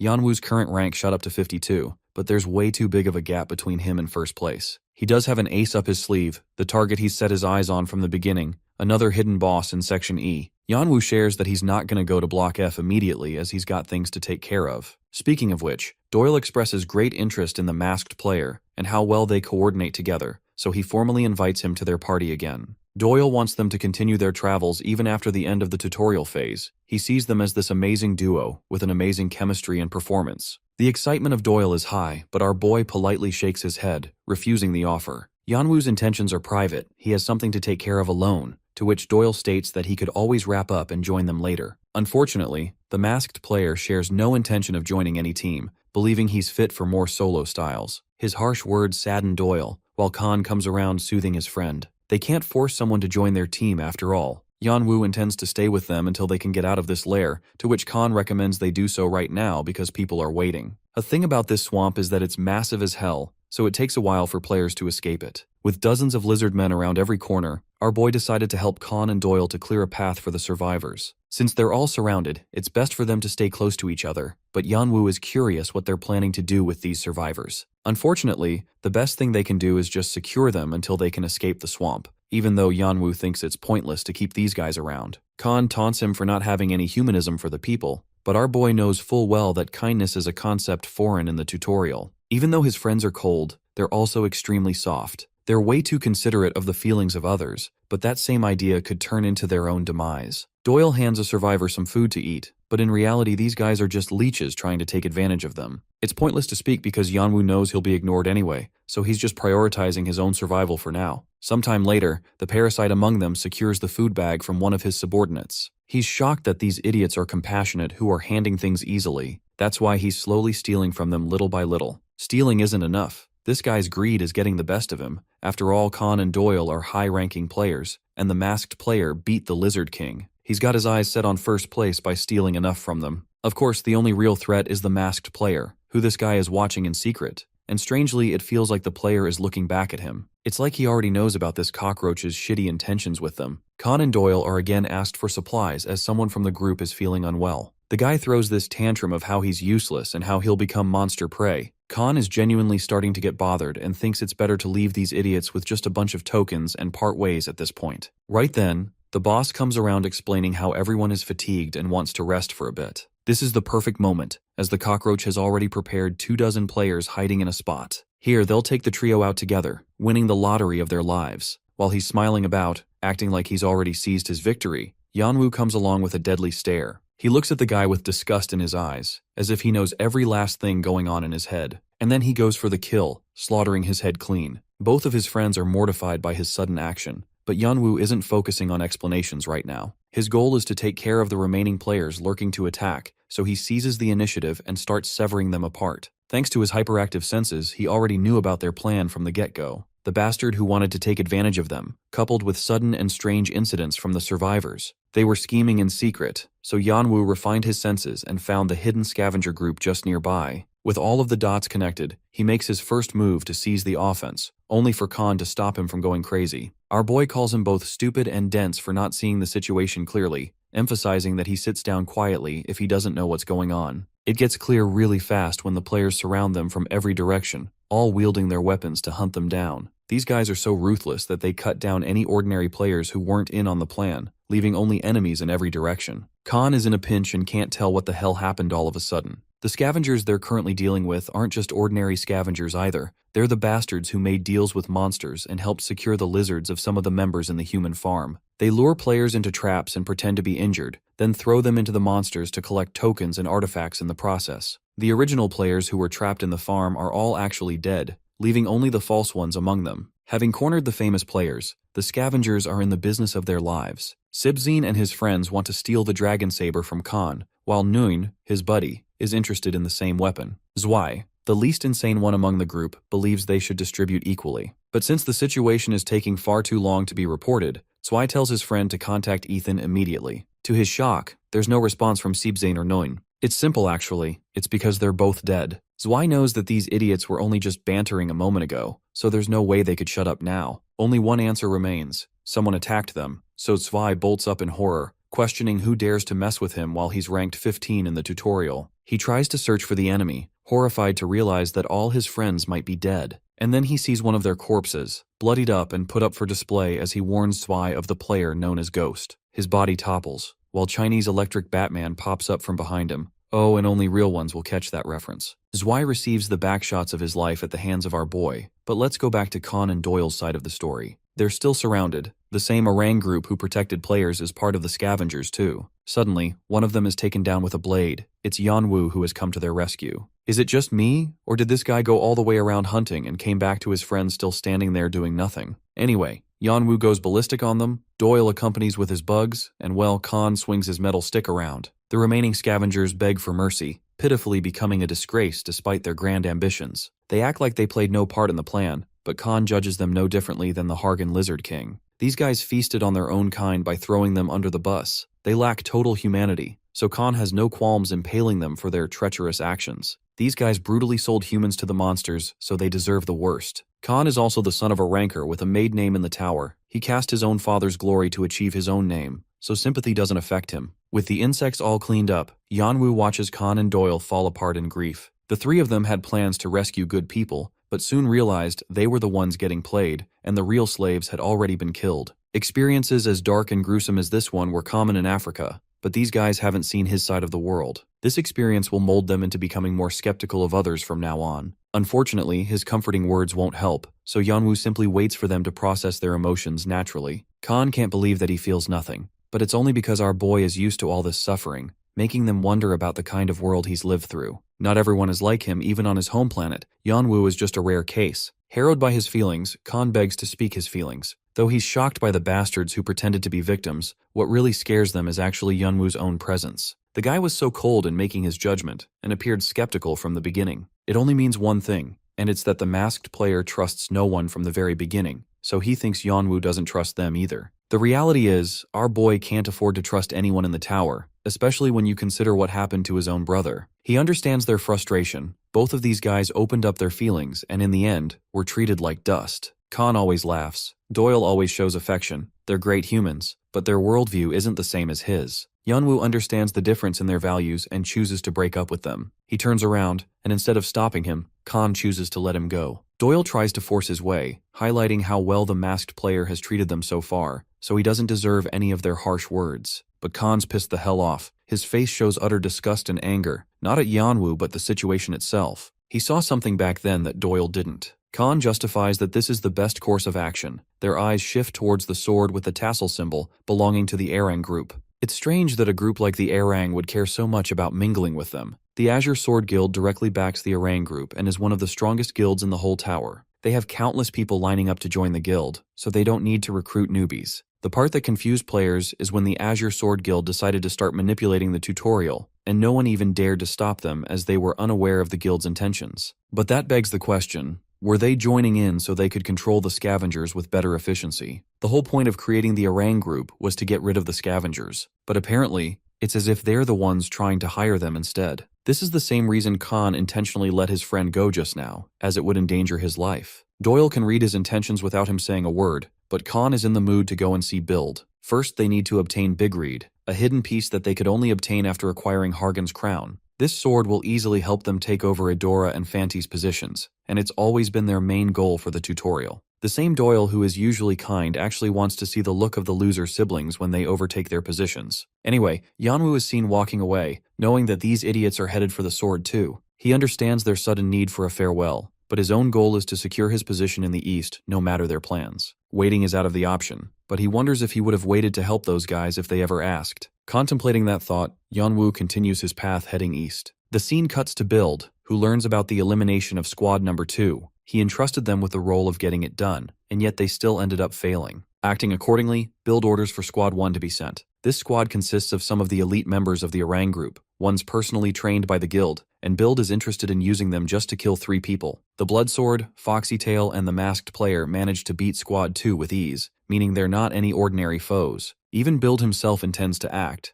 though he's lost in thought of how coincidental these events are happening. He's afraid that the 3 of them have secret forces backing them too, which is why Build intends to get rid of them in the quietest way possible. War is soon going to break out with Team Ardia's disappearance. This is the reason the Orang group needs to preserve its maximum strength before engaging in needless encounters. To his shock, invading forces actually strike their base. Build doesn't know what's going on, and apparently both Khan and Doyle have shown up to his doorstep. The wall erupts in an explosion to the leader's shock, and from it emerge the high-ranking players. Khan's determined eyes as he screams Build's name for daring to attack them. Just his roar is enough to intimidate the Orang members. The leader is happy that these guys came all the way on their own to make things easy for them. He wants to play along with the child of the legendary Iron Lion. Their swords clash against the other in equal might. Meanwhile, we get a view of the domain of the orcs hidden in the rocky terrain. These fatties are slaughtered like cattle, with Yanwu cutting them without mercy. He puts a blade against one of their necks, demanding to know if there's a hunter's house nearby. The helpless orc reveals that it's on the Baytri top, but the region is out of reach for anyone. The thing is, this hunter he's looking for is the one who knows where the Akasha's snake is. The creature will only be revealed at a certain time, in a certain environment under certain conditions. That's why Yanwu needs this hunter's help, so he seeks exact coordinates of his location. The acacia snake is known for surfacing to take its breath and filling up its belly. Jongwoo had the unfortunate encounter with the snake, and luckily met the hunter around this time, who rescued not only Jongwoo but also Team Ardia together. This person became Jongwoo's first teacher, a man known as Galliad.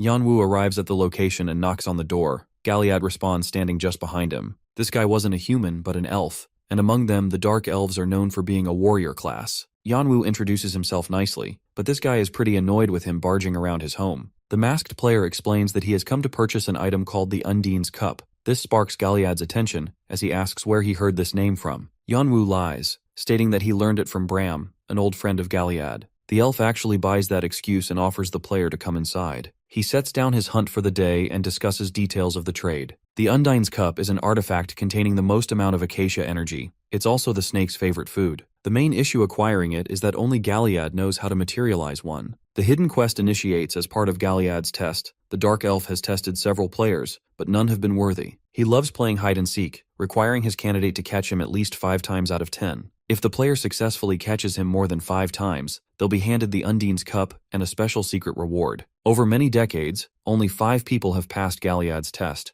but if a person does succeed, you get all the abilities the Dark Elf has. One of them is Fleetfoot, a special skill that spawns from generations of Dark Elves. Fleetfoot makes a person's body light and swift. It's perfect for our boy's skill set, but quick movement isn't the only advantage. The real kicker is that this skill is directly tied to one of the most powerful skills called distance pairing, owned by the #1 ranker. The test is simple. Galliad must be found and then touched. Each session will consist of 15 minutes, and because of the skill gap between them, he'll not be using any of his skills or hands besides his movement. The test takes off with the elf dissipating into the wind. Yanwu can't even fathom how fast this guy disappeared on him. But thanks to his draconic eyes paired with sensory enhancement abilities, he's able to find the exact trail of mana flowing among the plains. Locating the precise spot, the Masked Player throws his weapon, forcing this guy to come out of hiding. The Dark Elf is stunned that he managed to locate him, but here's the catch with Fleetfoot skill. Steps and movements of the person are formed in waves, and because they require waves of movement, Yanwu's eyes can pick up on them with ease. This time he discovers the trail around the dried tree. Yanwu's blade glides past the elf,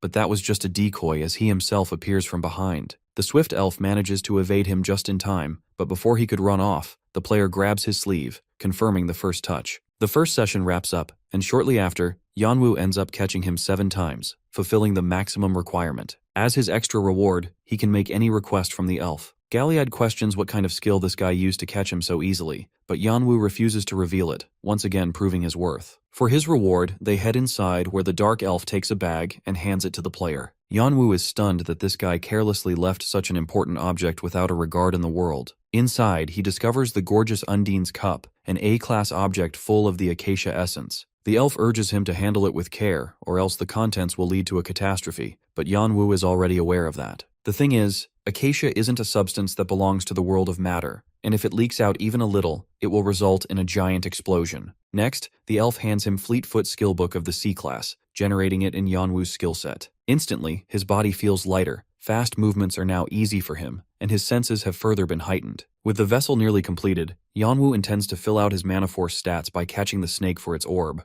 Galliad comments on how brilliant the players of this batch really are. The fact that someone like Yanwu bested him like that is insane to him. Apparently someone came here before even him. They were siblings who took the Undine's cup alongside Fleetfoot. Yanwu immediately realizes that these two are actually the first and second rankers from the tutorial phase. Galliad wonders about our boy's intentions, knowing that the assassin type doesn't look like an alchemist of his own. The masked player drops a bombshell on him. He has intentions to catch the acacia snake, but much to our boy's terrible luck, he discovers that the snake has already been hunted. The same two siblings, Adora and Fant, manage to kill it. Yanwu arrives at the site of the battle. Traces of blood confirm the fight. But it's really surprising because no one apart from Team Ardia itself should have any knowledge about the place. The blood indicates that the snake was hunted a week back, but then Yanwu catches something worth noting. It seems like the siblings only cared about the important materials of the snake, but the real kicker is how those two managed to annihilate the snake all on their own, when usually it requires dozens of players to stand a chance. This makes him wonder if the top rankers are really that powerful, or if there's some other mystery he has yet to unveil. Yanwu takes his mask off in frustration. His plans have been spoiled and he doesn't know what to do anymore. He wants to secure top place to become as strong as possible for his revenge,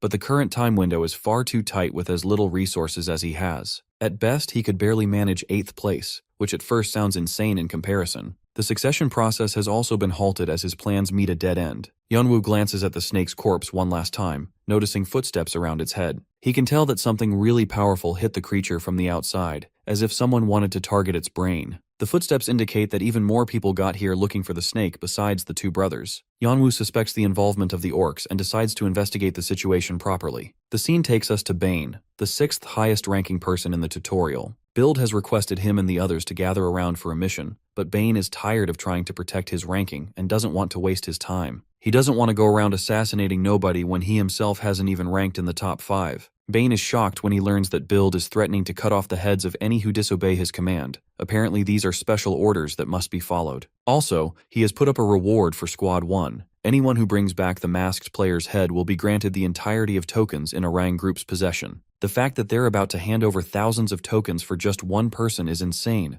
and this could very well turn the tide of the ranking situation. Bane also learns that the masked player nuked the second squad by himself, meaning he also must possess all their tokens. Greed motivates him because he can steal even the second company's tokens, so ranking within top 5 will become easy for him. He accepts the mission to take down the masked player, and speaking of our boy, he's currently using Fleetfoot to navigate around the terrain. Yanwu didn't even know about this place. All he did was enter the den of the acacia snake. The notification from the system astonishes him, because this could mean the eggs of the snake could also be residing here. Then there's the involvement from the orcs, who must have brought the creature's brain all the way here for their own goals. He looks around for any remnants and suddenly finds an entire platoon of orcs conducting some kind of ritual. The brain of the snake is at the forefront, treated as some kind of sacrifice. The king of orcs intends to revive their god who was slain by the humans. Watching them do all of this crazy shit boggles Yanwu. But interestingly, the brain's interaction with the flames actually results in some kind of activity causing the folds to twitch. From it, a new snake literally shoots outward, emerging from the shell. This ritual is one of rebirth, and because the acacia snake is spiritual by nature, it is capable of being reborn an infinite number of times.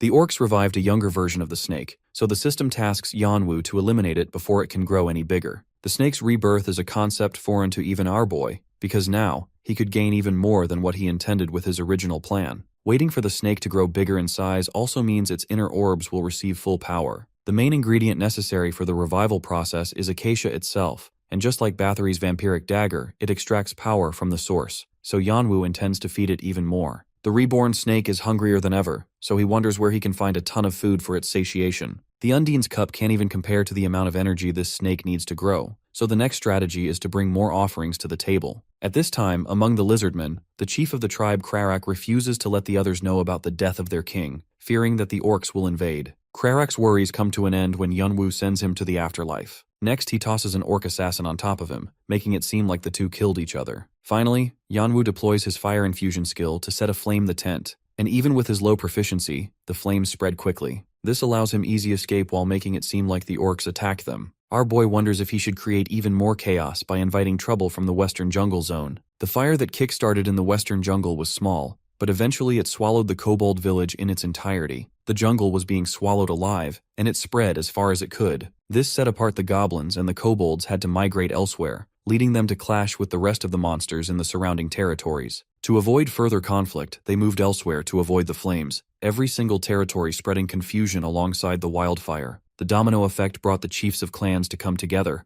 Among them there's the Goblin King Cranum, who learns about the situation of the deceased lower tribes. They don't know why the orcs are attacking, but the goblins are one to pay their debts with interest. Another servant reveals about the position of the kobolds. Apparently all of them want to band together to seek revenge against the orcs. The Goblin King agrees to the plan and settles for a meeting to discuss the extermination of all the orcs. Time passed, the goblins and kobolds got together to discuss details of their plan. Even the ogres and trolls seek an alliance, while the Goblin King reveals that the lizardmen are already waging war against the orcs. Cranum wants to lead them all against the orcs, seeking the head of the Orc King for himself. The armies roar with the declaration to end the orcs for good, instigating proper conflict and creating literal war amongst them. A sudden quest arrives called Monster Rush. The unspoken rule of the monsters trampling into each other's territories has been broken, so the player is expected to stop them. As a reward, he'll earn the title of Monster Hunt and earn Cranum's Eye, as well as a 5-color jewel. Yeonwoo has always wanted this, forcing the evolution of the acacia snake to his benefit. He wonders if this monster horde will lead to the creation of the strongest acacia snake the tutorial has ever seen. With the game plan set, now he has to sit around waiting for the opportunity. Meanwhile, Bane and some of the other Squad 1 members arrive at the designated location. These guys don't exactly have the greatest chemistry and argue against each other like hounds. Crassus is ready to pick a fight against Bane, but the older and mature member, Dyke, stops them from creating unnecessary conflict.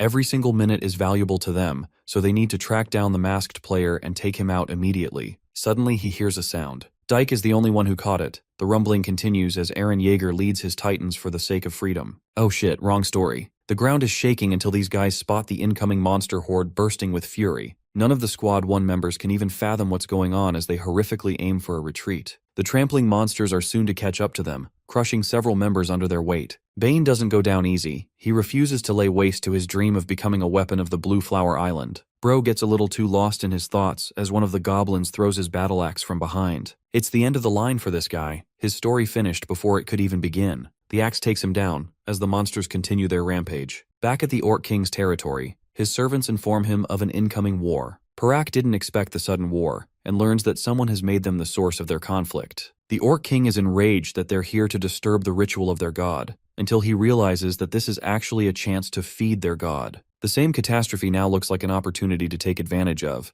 Parak tasks his servant to inform the shaman of incoming food. The orcs enforce a wall to try and stop the goblins as best they can, but one beefy ogre decides to smash his way in with a boulder, crushing their defenses. Parak is at the edge, ready for combat, watching the Goblin King greeting him. Enraged, he lunges into battle to kill Cranum, initiating a duel to the death. His mastery over Fleetfoot shoots up considerably as our boy navigates his way back to the snake's den. He enters inside, knowing that both kings must have started fighting by now. Cranum and Parak are supposed to be boss monsters with similar strength levels to the Lizard King, and because they're so strong, the fight won't just end quickly. War will rage on as the monsters become furious, and that is the reason the acacia snake has to be moved to a place overflowing with food. Right now, it's swallowing its own subjects, devouring the orcs. The snake shoots out an acidic blast before targeting another monster. The creature has gone drunk on blood, no longer being able to satiate its hunger. Yeonwoo wonders if it's possible for him to sustain a large amount of blood for it without the snake going crazy on him. The enormous monster smashes its head into the ground, descending in the lower regions to head southwest. That's exactly the place where the monsters are waging war, so it's the perfect target. There's a reason why a hidden piece is located here. The snake itself has a monstrous difficulty level that eclipses the level of the tutorial. Yeonwoo knows that it must have some kind of purpose for existing here, as even Galliad, the man who has hunted the snake for a long time, couldn't even uncover the reason. Whatever the reason is, it's not something trivial, as our boy intends to find the place where the creature rests and protects its peace. He ends up venturing in a place filled with an icicle surrounding. There's a kid here, a humanoid snow ginseng, which is really funny. He's extremely difficult to come across because of his ability to create the greatest medicines. This makes Yeonwoo wonder if the snake intentionally resides here to boost the cultivation of the humanoid. From its size, our boy judges that the humanoid has at least been around for 300 years. Its efficacy reaches its highest around the 500-year mark, so the snake wanted to wait until then. Unfortunately for the snake, bro's about to eat this kid first. Suddenly, the humanoid wakes up and jumps up top, but luckily for the player, it's difficult to escape the cave. His knives end up gliding past the humanoid. The kid descends his way down, before letting out an ominous roar. It's Yanwu's first time hunting something like this. His words confuse even the humanoid, until the ice spikes from above start to shake and let loose. Our boy's target has always been the ceiling spikes, which topple their way down, cornering the humanoid towards his direction. Yanwu extends his hand, before grabbing the top of its head, securing the creature in his grasp. It tries to fight back, but in the end, the game is already over as it reverts to its true manifestation. Bro takes off his mask and starts consuming the ginseng, forcing an explosion of energy within his body. He's basically consuming raw mana at this point, shooting up his points by the second and increasing his succession rate. The current progress of his ascension is around 43%, and his body evolves to a state of a half-dragon. Yanwu unlocks the mana circuit, and though it isn't easy to control, he can feel the effects of it. Upon mastery of the circuit, he can unleash greater mana and withhold greater control, eventually being capable of manipulating the mana stream. At last, Bro finally got what he wanted from his plans. That aside, let's return to the toppled figures of Squad 1. The insect Bane managed to survive the onslaught, but the rest of them were squashed like bugs. Even Bane sustained heavy injuries, and he knows that the masked player is up to something with some kind of hidden piece that no one has been able to spot. Whatever it is, he's waiting for our boy's arrival so he can ambush him and steal it on his own. After that, he'll finally be able to catch up to the two siblings on the leaderboard.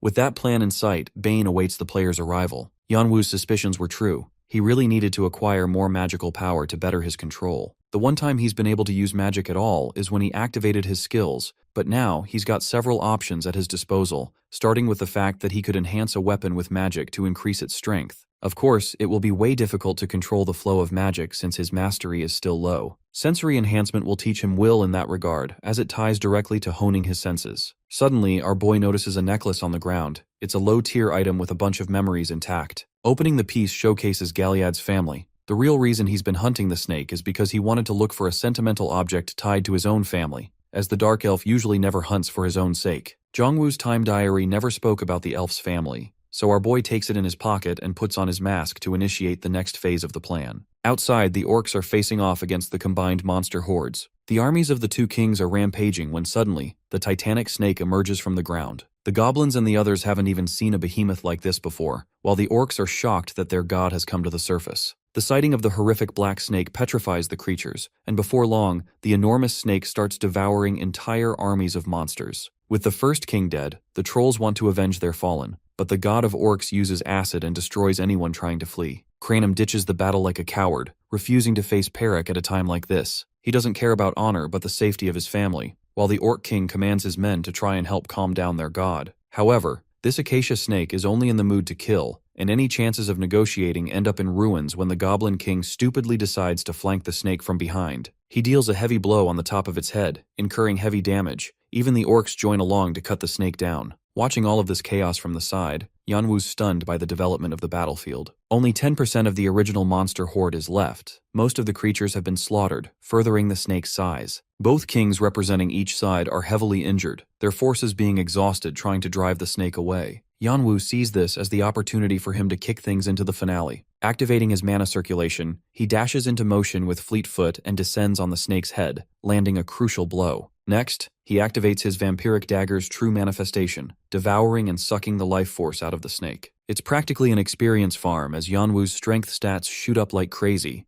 leading to the eventual death of the Acacia Snake boss monster. With this, the Resurrection Ceremony quest has been completed alongside the Monster Rush quest. The system awards him a staggering 8,000 total karma points, while the masked player finishes the job by cutting open the snake's body for its core. With the golden core in his grasp, Yanwu uses the dagger again to suck every last bit of strength from it. His devouring skill helps progress the development of his Akashic essence. The snake's venom has become a part of his body, though because of these huge changes, it will take time for Yanwu's physicality to adapt. Even as a half-dragon, he can't handle the full weight of the absorption. The body awakening progression continues, shooting up to 48%. The system advises him to move to a safe location to start the cultivation of his magic, posing even risks of the progression failing and dealing heavy trauma on him. Both of the injured kings are in a critical state, questioning what the hell happened. But our boy is looking fierce as ever, his eyes radiating the glare of an apex predator, one who is here to hunt them all. The Orc King finally understands what's going on, This human is the man responsible for causing the domino effect. Peric lunges to take out the culprit responsible for their demise, but Yanwu's ready to catch some smoke. He's already happy that these guys have comparable strength to the Lizard King, which means Bro will get a crap ton of points too. This man has become a literal killing machine because with a single swing, Bro takes out the Orc King's head and sends it flying. Parak is mega cooked, while his companion and rival Cranum is stunned for words. The Goblin King tries to do the same, and gets off-screened just like the other king. There were only two options left for the surviving monsters, to fight or to run.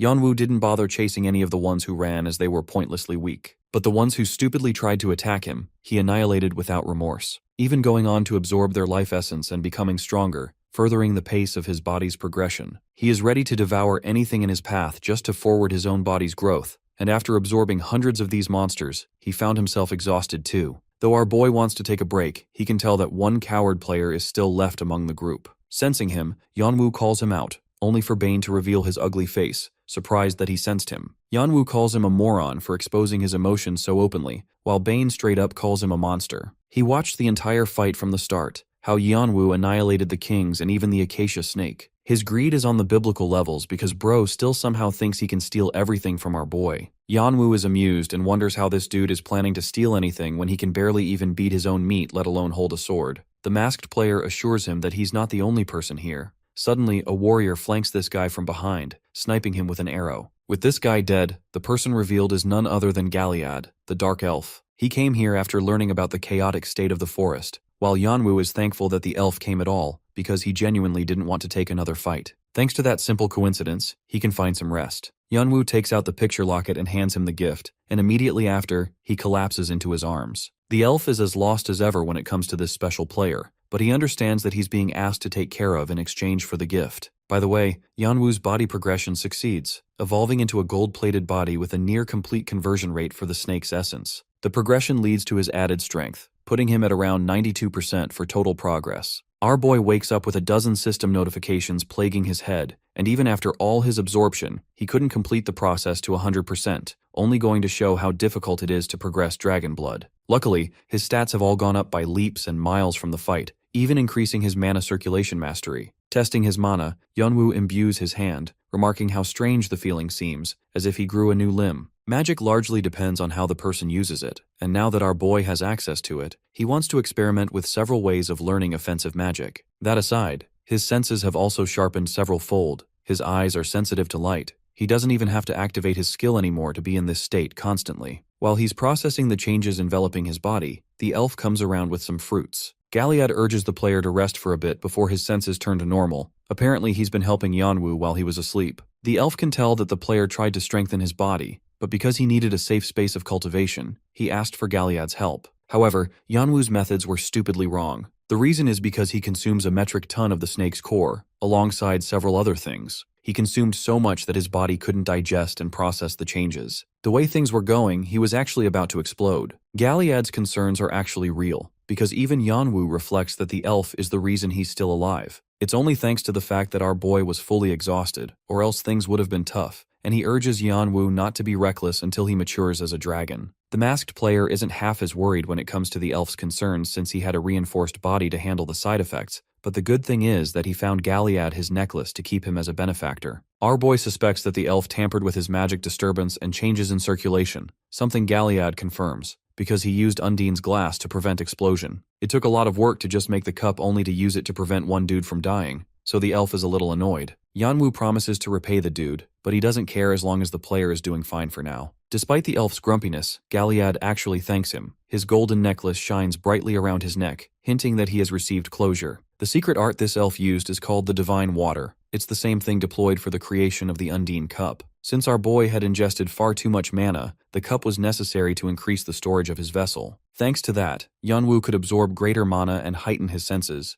Amazingly, all the while he was asleep too. With things wrapped up, our boy intends to leave immediately, despite Galliad's advice to rest for 3 days. Ignoring the elf, Bro takes off using Fleetfoot, showing that he's fully recovered. Galliad is impressed that someone who only just got out of bed could move so quickly, even loving the fact that the skill suits Yanwu's composition. Meanwhile, our boy is deploying the use of mana centered around his feet, so the same movements have sharpened from before. On top of that, this is just the result of his body's progression being at 92%. making him wonder what kind of insane changes he'll experience once his progression is completed. Yanwu arrives at his intended location, checking on the 2 quests he completed before fainting. The hidden quest earns him a black bracelet as a reward, and surprisingly, its name and class caliber is hidden. The skill allows the wearer to perform necromancy on the person they've killed, so it's not exactly the purest skill ever. The ghost formed from it will lose its memories and soul. In fact, the only way to use this ghost is to convert it into your mana force. The cursed spirit, wink wink, could even be used on a weapon to enhance its effects. Long story short, this isn't about to become another solo leveling slop. The artifact is graded by the unique class. Some of its powers are sealed until the player meets certain requirements. With 3 effects sealed, Yanwu suspects that the bracelet's true strength probably rests within these categories. He deploys the use of the bracelet, emanating mists of black mana that cover his body until his eyes turn black. With this ability, the player can see dead souls, and it's an ability that can tie itself to the existing dragon eyes. Yanwu can see ghosts clearly. All of these monsters that he's killed, or the ones that were taken out by the acacia snake, it genuinely feels strange to see that their souls are lurking around casually. Hilariously, the ghosts take note of the perpetrator and glare at him, but the moment our boy takes out his weapon to kill them a second time, they're terrified. Yanwu attempts to slash the ghosts, reaping one of them in the process and stealing its essence. Next, he wants to test the Blade of Darkness. This happens when he submerges the reaped ghosts into his weapon, basically boosting his attack power and landing a cursed hit on his enemies. It's best for offensive maneuvers, so Yanwu tests its strength with a wide swing, annihilating a literal boulder with a casual weapon. Its effects are way beyond what he thought. The remnants of the cut decompose, showcasing the curse property. He wonders how strong his bracelet will become if he can combine something as strong as this with his other skills. Without wasting any time, Bro slashes the ghosts and reaps 5 more of them. He collects a lump of the reaped souls and merges it into his blaze skill. Much to Yanwu's own shock, the explosion is on par with a single scene of a Michael Bay movie. And the aftermath? It leaves nothing but ash. Something as powerful as this could easily take down a lizardman with ease. An explosion with just 5 reaped ghosts is as powerful as this, making him wonder how strong he could become if he collected all of them here. Fast forwarding ahead, Yanwu ends up repairing 150 ghosts for later use. He wonders if that's his current limit, but it's plenty for him right now. Next up is his reward for the Monster Rush quest, earning him a title of the Monster Hunter with the added effect of buffing his stats when he's hunting monsters. Each time he hunts a monster, he has a 15% chance of unleashing a critical and lethal attack. Finally, Yanwu is rewarded with the Goblin King's Eye, a B-tier weapon from Cranum, allowing him to increase his stats by 10% when attacking with revenge and saving him from invisible attacks. Yanwu likes this artifact, as it pairs well with the bracelet's powers. Spite and curses especially help increase attack power. Next up is the 5-color jewel of the monster, born from all kinds of monster types in this section. He has gained several skills from each of them: running faster, hearing better, smelling sharper, seeing farther, and strengthening his body. These are all things that pair well with his other skills too, so this loot has been spectacular for Yanwu. We find ourselves with Galliad in the next scene, who learns about Yanwu's intentions of going into Block F from here on. Everything has been taken care of in Section E, while the elf reflects how different this guy is from the other players, even reminding him of Zhongwu in the past. This makes him wonder if the 2 players are related, as every person who takes on the tower has some kind of past linking to their journey. Otherwise, no one would simply leave their comforting lives for a game of life and death. Before leaving, the Dark Elf offers him a gorgeous sword that belonged to Bane. Yanwu could either sell it or use it on his own. The weapon is of excellent quality, but our boy prefers his style to be daggers or short swords, so he intends to sell the weapon. Galliad curiously asks how Yanwu ended up pissing off the Airing group as a whole, because the main headquarters are situated in Block F and they're going to give our boy a rough time. Yanwu is starstruck because he had no idea about their activity, something that stuns even the elf. He explains that the tassel attached to the sword is indicative of the Orang group's involvement. These revelations are actively scaring our boy because he had no idea he was beefing with a much bigger organization. All of the experiences he and his brother went through line up to one thing: the Orang group is trying to conceal the fact that they're affiliated with the Scavengers in the eyes of the public. This is the real reason Khan and Doyle have rushed to attack them directly, and though they're super strong, the Orang group is also really powerful. The Azure Sword Guild has a plethora of players under its affiliation, even some of the most powerful people, as the guild is among the top 8 in the tower. They've already gone up against Team Ardia once, so that proves their merit. And if it really was true that Khan and Doyle succeeded, then the news would have been inescapable. This means that the duo has either been defeated or straight up killed. Yanwu doesn't even know if he should help them, wondering if he should treat them as his close associates at this point. The memory of the trio being together and their smiles flash back into Yanwu's head. Despite his coldness, he can't believe he's thinking about these things at all. The last thing Jongwoo mentioned in his diary was for his brother to not become wounded because of his death, to not change his good heart. Yeonwoo remembers those words, so his fate is set in stone, much to his annoyance. He remembers far too well how the blades pierced through Jongwoo's body.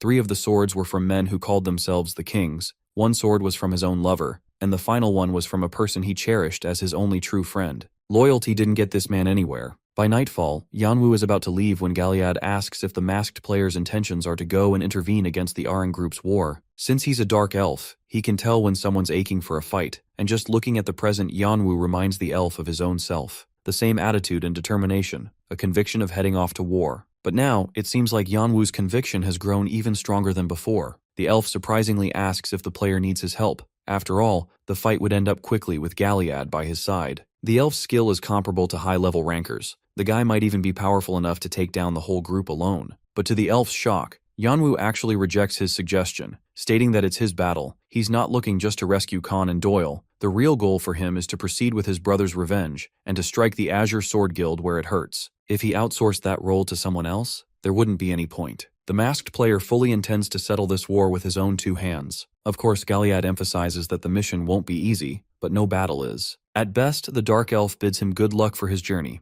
Yeonwoo turns back and contemplates why the Azure Sword Guild would bother building human farms in the first place. These farms are extremely inefficient to run, because if the goal was to steal the artifacts, then it wouldn't require capturing the players. That begs the question, why would they put in extra effort to run a farm, even when Team Ardia had already taken care of things? A deeper and more sinister reason is at play, and Yeonwoo can sense it, something the public doesn't even know about. If he can uncover this secret, he could use it to his advantage, and against the hopes of the Azure clan. All 8 clans are directly responsible for betraying Jongwoo as well as Team Ardia, most of all the Azure Sword clan, whose leader is a member of this faction. Even though things are starting too soon, Yeonwoo understands that his war for revenge is about to begin. Bro's gonna go on his Sasuke Uchiha arc and intends full preparation for it. The total time left for the tutorial phase is less than 4 days, so Yeonwoo has to make haste by defeating the Aurang members in 3 days, utilizing the final day to clear the remaining tutorial. His goal is to create panic among them by attacking without warning, and after depleting their stamina, he's gonna annihilate the whole headquarters without a single person left. Resolving himself, Yeonwoo declares his intentions of obliterating the whole group in 1 day. We arrive at Section F headquarters, where Build and the others are discussing the case of the masked player's disappearance. The swordsman captain learned about the Monster Rush incident, destroying nearly 70% of their members. The members of the first squad have been squashed, the same kids who were talented enough to become promising rookies for the Blue Flower Island. Even the scavengers they made have been killed. Every other Aurang member is getting strategically wiped from the tutorial phase. The group itself is already severed to pieces, despite Build's best efforts to create a strong network. They're at the brink of being driven to extinction, and he knows that he has to rebuild the group, or else his superiors will find out. With only 3 days of the tutorial phase left, rebuilding is impossible, and once the tutorial is over, they'll find out about his terrible management leading to heaps of trouble. There's only one way left for this guy to save himself, and that involves the completion of a specific object. If he can complete it, he'll skyrocket to the top. The only reason he hasn't commenced the completion yet is because it's tricky. Then there's the low quality of the players and monsters being used this time. Suddenly, Build snaps a realization. He now knows what player he should use as the perfect sacrifice for the object's completion. The same troublemaker wearing a mask is also the guy Build wants to crush after all. After receiving word of Yeonwoo's movement in Section F, the leader focuses all his forces to check every inch of the area. Until our boy's capture, Build intends to use other resources he has at his disposal to use as a sacrifice. In the next scene, he comes to visit the cells of the 2 who dared to smash their way in. Khan and Doyle have been battered and bruised to a shitty condition. Redhead still runs his mouth and taunts Build without a care in the world,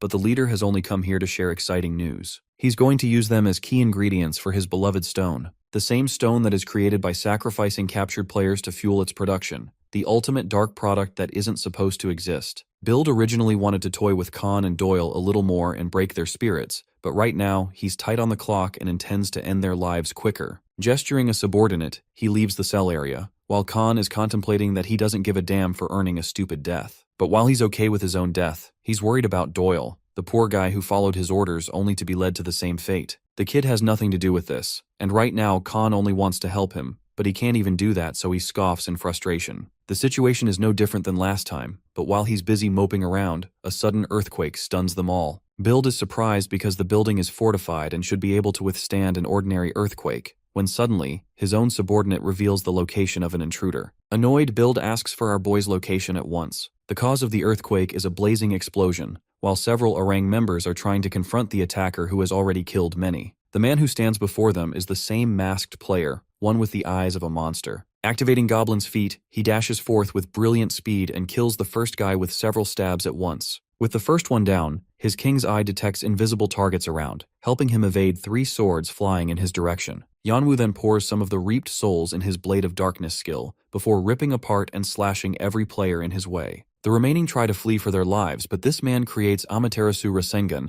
and combines it with fire-style fireball jutsu to annihilate the playing field. The remaining players can't even believe that this is one dude smoking the entire group, while Yanwu turns around with his icy glare, intimidating them from where they stand. Knowing they've frozen in fear, he goes up to them to finish the job on his own. A man roars "halt" at the top of his lungs, stopping the fight and catching Yanwu's attention from the top of base. It's Build and his loyalists staring him down. The minions are celebrating, thinking their daddy has come to save them at last. Build addresses the masked warrior, sharing how he's always been on the search for the weasel, but he's even more furious that our boy showed up to the dude's doorstep instead. Build releases this wave of energy, an aura that strangely feels familiar to Yanwu, and in fact it's a feeling so familiar, he absolutely believes that he's encountered this person before. His brain suddenly clicks as the realization crosses him. Back when his little brother was stabbed, there were a total of 5 swords piercing his body. 3 people were monarchs, 1 was from his lover, and lastly, it was from someone who he called his friend. That person is called Ryant, Jongwoo's best friend, whom he entrusted his life with, only to get stabbed right in the heart. Ryant also brought a bunch of his own friends who he addressed as his brothers, and one of the scumbags among them was none other than Build, who loved watching Jongwoo in pain.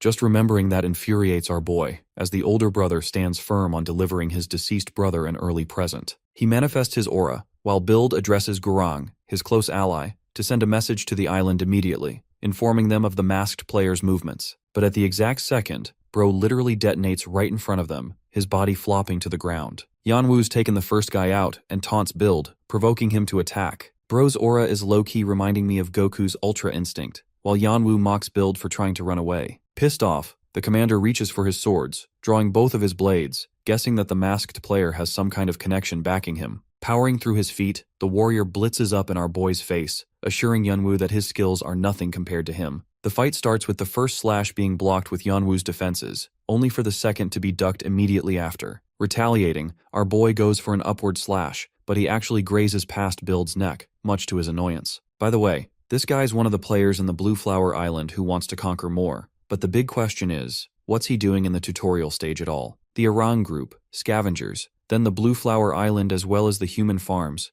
they all tie back to this guy, and especially Ryant, the one backing him. Soon after stabbing Jongwoo, the bastard Ryant actually gained an executive position on the Blue Flower Island. Despite that, Bro was seething that he couldn't become an officer at the top of the island's rankings. This makes Yanwu wonder if Ryant is secretly scheming something. Perhaps the entirety of Orang is a cover for something else. With those dots connecting, our boy goes heavy on the offense, forcing Build back. His opponent retaliates with a swing, only for Yanwu to leap up and stomp his face flat, disgustingly humiliating this guy. The commander is terrified that a player new to the tutorial is already this strong. Both fighters return to default position, with Build panicking about how he's being forced into a corner in the first place. At this point, Yanwu's pretty thrilled, sharing how his opponent is a terrible fighter. Manifesting his aura, the masked warrior shares that this guy at least had some kind of combat skills in the past, which means most of his strengths disappeared because of some other reason. Build is stumped, speechless, and in shock that a random guy like him knows so much about him, while Yanwu prioritizes solely on generating the max amount of mana, before locking in the commander's fearful expression. The fight is brought to a close with a bloodied Build having lost his arm on the ground. He's in a pathetic position, Yanwu towering over him with his blades, only for the lackeys to jump in and save their papa. Activating a Blade of Darkness, Yanwu obliterates several of them in a single cut, before killing 2 more. The pathetic leader tries to wiggle his way out, begging his men to block the intruder,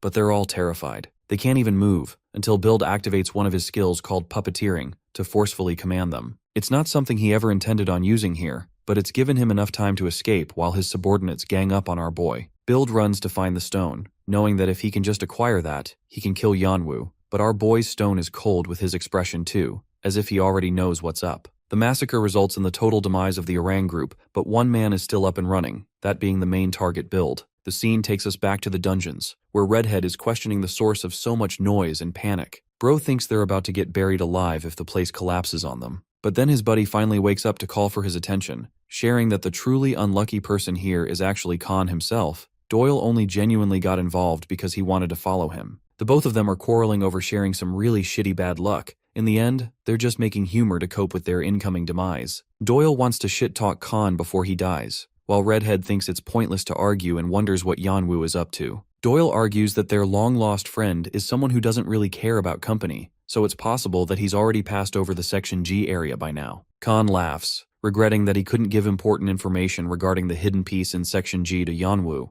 because at least that way, he could have made good out of the situation. And then a certain voice comes, "It's our boy," who tells this guy to share the information now instead. The door opens, and the one standing before both their eyes is the masked warrior, the same dude who acted edgy and nonchalant in leaving them. He breaks them free of their shackles, pitying their current condition. Doyle is fangirling while our boy acts nonchalant again, as if he only rescued them as a coincidence. Khan really regrets acting like a bitch to our boy, so he thanks him. But Yanwu is an expert negotiator and wants all the precious information about the hidden piece. The redhead knows that this guy never lets anything go for free, though he's personally tired to the brink of exhaustion. Neither of them can escape in their position, while Doyle too understands that they'll become burdens for their friend. The two of them interlink their thoughts and decide on telling him to leave them, but Yanwu assures them beforehand that he's already exterminated the Orang group. The redhead is at a loss for words, while Doyle directly asks if our boy wiped them out. Yanwu confirms it, again acting nonchalant, while the redhead is ranting for the dude ignoring his question and answering Doyle's instead. One last thing though, Yanwu shares that Build survived, so Khan wonders if the leader is hiding somewhere down here. Though he doesn't know all the details, apparently Khan has an understanding that the Orang group is using the players as a sacrifice for the creation of an item. Following that lead, they explore the dungeon area deeper, with Yanwu reflecting that the place is well hidden for being another human farm. One thing that he can't ignore is the god-awful stench of the corpses, making him wonder just how many captives lost their lives here. Fresh blood is also on the pavement, indicating that some were recently executed. In alchemy, the highest possible ingredient is considered a human body and soul,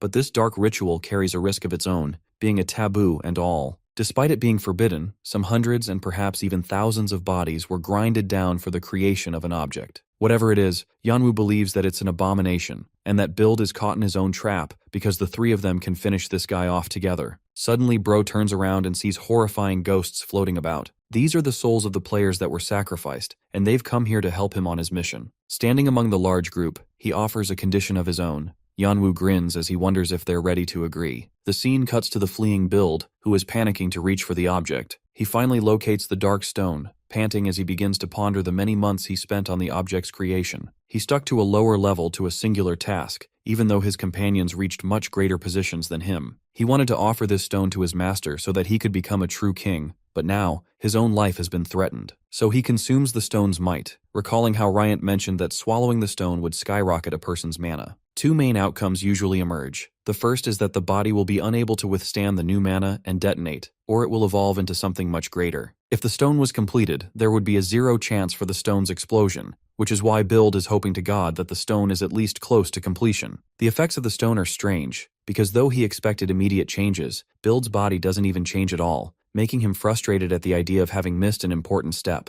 While he's contemplating his mistake, Yanwu's words send a chill down his spine as the masked player pities him for his escape. The ghost assassin is already here, standing in front of his prey. Yanwu mocks the leader for investing in a stone that didn't even yield any results, which means something must have gone wrong in the process. The Orang group leader is agonizing over his failure, and in an outburst, lashes at the warrior for trying to harass them to such a level. He believes that Yanwu has some kind of grudge against them, even though they never even did anything to him. Intrigued by the question, our boy decides to remove his mask and throw it on the ground, taunting him for not knowing the kind of grudge he bears. Now that Build has seen the man's face, his jaw drops in horror. Yanwu stares at him with cold, uncaring, and determined eyes. Having cornered the rat, Build is shivering in fear, while our boy walks up to him, expressing his deep desire to see this man. A shadow of Jongwoo hovers just behind him. That shadow is the man Build is haunted to see. Unfortunately, we don't get to see this guy's agonizing end, though Yanwu learned a lot of information while he tortured him nice and slow. Shortly after his brother's death, Team Ardia was dismantled. The alliance of the large 8 clans was finished, and the tower experienced change. Influence itself had changed in several ways. Former Team Ardia members forged their own path and got what they wanted.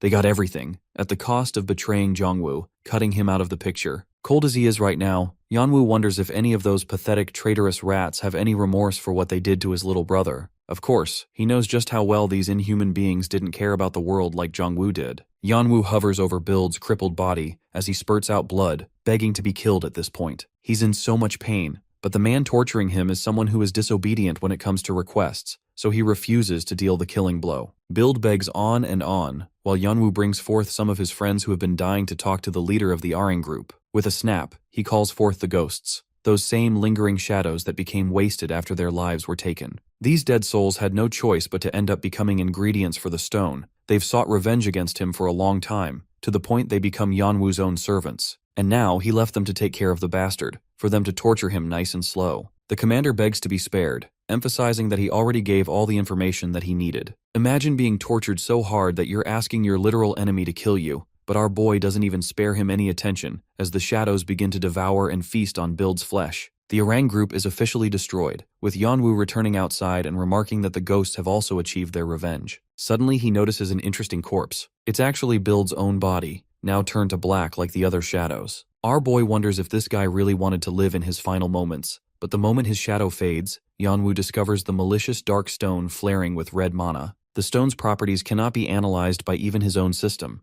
and in usual manner, such items are considered trash as it's a failed product. Still, Yeonwoo doesn't want to leave it around, personally invested in disposing of the stone later. But the moment he makes contact with it, something interesting happens. It starts to glow a prismatic color, before bleeding out in his own hands. Then, the stone turns into a mist and travels across from him, refusing to budge even if he tries to break it forcefully. The good thing is that he managed to acquire more information from it. The artifact is considered a unique class and requires special privilege to be unlocked. At least this information confirms one thing to our boy, that it's not a shitty product, but an incomplete one, which means a catalyst could form its completion. Though our boy feels uncomfortable keeping it around, that's all he can do for the time being. Next, he notices all the rubble, wondering if everything is truly over now. Wrapping up at the base, Yeonwoo comes to find his buddies in the rocky terrain. Doyle and Khan reveal themselves, with the redhead sharing how this dude is on another level. Khan can't comprehend why the masked player would go so far against the Orang group, and acting nonchalant again,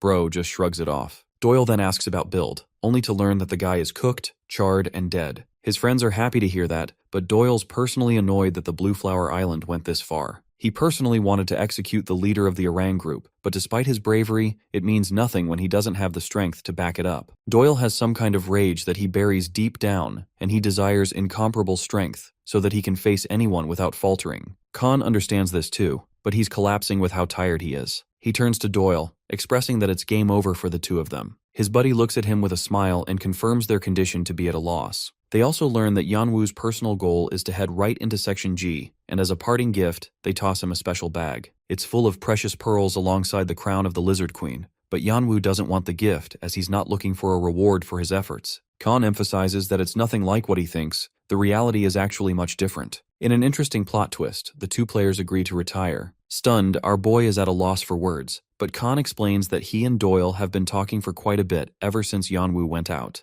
They're in a shitty condition, so Section G is going to be impossible. It'll only hurt their ranking, which is why they're both planning on retiring to try next time. After all, the tutorial stage only favors those who acquire top 3 positions on the leaderboard, which is the exact same reason our boy has been grinding his balls off for first place. What freaking stuns him is the information that a player can actually retry after giving up on a round. Doyle is stunned that dude didn't know this information. In fact, there are so many tutorials going on at one time. Players have to repeat them so they can become powerful enough to challenge the tower. Yeonwoo is getting hit with 15 what the fucks every second because all this time, he thought he had only one chance. His stupid brother didn't clarify anything about multiple chances, so all this time he's been grinding ruthlessly for nothing. At the same time, the tower only throws out a tutorial randomly, which means it's not systematic or predictable when it will arrive. Regardless, Yeonwoo is just happy that he managed to beat the shit out of Build in the process. He smiles, happy to have met amazing players by his side. Long story short, they want him to keep all the rewards because they're gonna be quitting. Aside from that, Khan is dying to see this man kick the ever-living crap out of the two siblings at the top of the rankings. Doyle calls him a shitface for looking like that, while Khan fires back at him calling Doyle a midget. While they're quarreling, Yeonwoo thinks about Fante and Adora, inescapable names that he's heard time and again. He knows for a fact that they'll meet in Section G, but just to be safe, he asks his friends for information on the two. Khan literally calls the two of them monsters, and even though he himself tried really hard to surpass them, they're just in a league of their own. In other words, Khan wants to help Yeonwoo as much as he possibly can to steal the top 1 spot. The masked player agrees to the deal, hoping to do his very best for their sake. While they're out here bonding, Doyle is baffled. In hilarious fashion, Khan puts the crown on top of our boy's head, making him look goofy as hell. Both of them cackle in laughter, while Yanwu is thinking about his strategy to solve the next section. With only 2 days to spare, he's got to rush. The next hidden piece is hidden deep underground in the nest of the thorn mole. Yanwu ends up eradicating any thorn mole monsters he could find, and faces the boss monster. This thing was powerful, so powerful that it lasted longer than the acacia snake. But thanks to his attack buffs from the crown, he managed to defeat the monster with much difficulty. The fight concluded, and he saw a gorgeous blade shimmering in the corner. This sword waited for him like Excalibur waited for King Arthur. Except the sword is called Vigrid, one that he plunges from its monument, a weapon that both Khan and Doyle intended to use as a trump card to defeat the siblings. Now that the sword is in his hand, the host of the tutorial finds great interest in Yanwu's actions so far. He's seen this same guy beat the snake and the orang group, even though he started a week later from the other players. Every move our boy makes is interesting in the eyes of the goblin, yet at the same time, he's curious what Yanwu will do in the remaining hours. The stage is the most exciting so far, and thanks to his authority, he's the only one who can oversee the tutorial phase. Apparently there are other managers who have also been kicked out of their positions because of previous dealings with the players, but this goblin only cares about the finale. The final block, Section G, is here, with a staircase leading to heaven. The test is supposed to be a little similar to the earlier sections. Players are meant to fight against each other and win karma points. Long story short, it's a full-on battle arena, which is why this section is chaotic everywhere. Based on the diary, Jungwoo mentioned 2 important factors about this section. The first is the Battle Royale segment. The second is the Madhouse. Yeonwoo knows that the top players are bound in a single zone, which means ranks are the most easy to influence in this same zone. He walks up, wondering what the hell is going on as he spots a powerful wave of energy coming from the distance. The players here are observing a full-on battle breaking out between 2 players. One particular player exerts so much force that he knocks down a horde all by himself. Behind him is the second player, one that Yeonwoo personally takes notice of. The guy has a canine tooth sticking out, while the girl is blessed with golden eyes and purple hair. The 2 siblings each have a horn. They're Fante and Adora, members of the Horn Tribe. The Single Horn Tribe is one of the more inhuman creatures existing in the tower. They were once considered warfare incarnate. As evidenced by their mighty wrath, they stun the players with their strength. Fant is thrilled to meet the players facing them and destroying them all at the same time. He even takes joy in coming towards them if they don't dare to strike him first. This behemoth's onslaught starts with a fortified lighting punch. Even a shield is shattered upon impact, as he mocks the players for thinking they can stop him at all. Bro uppercuts the shield guy and starts slamming everyone else like he's on some Broly shit. With his dismantling of the first few players, the others are shivering in fear, horrified to even confront this monster. They stand in fear, while Fante looks at them with disappointment. The rest of the players can't even move as he grins, before dashing into them with unfathomable speeds, defeating the entire group all at once. Its bro is a Dragon Ball Z character in a world of minions. Yeonwoo knows this dude is strong, and from the looks of it, it seems totally understandable that they were able to kill the acacia snake. Then comes the other sibling, Idora, one who seems passive and calm. She's the younger sister, shockingly also the first ranker of the tutorial stage. Despite her brother's might, Khan had interesting things to say about the sister. He highlighted just how insanely powerful Fante was, but Idora's different. Though she's gentle and delicate, her depth is deeper than her brother's strength. It's as if you're staring into a bottomless sea, a creature that is frightening to face. At least a mountain's height can be seen,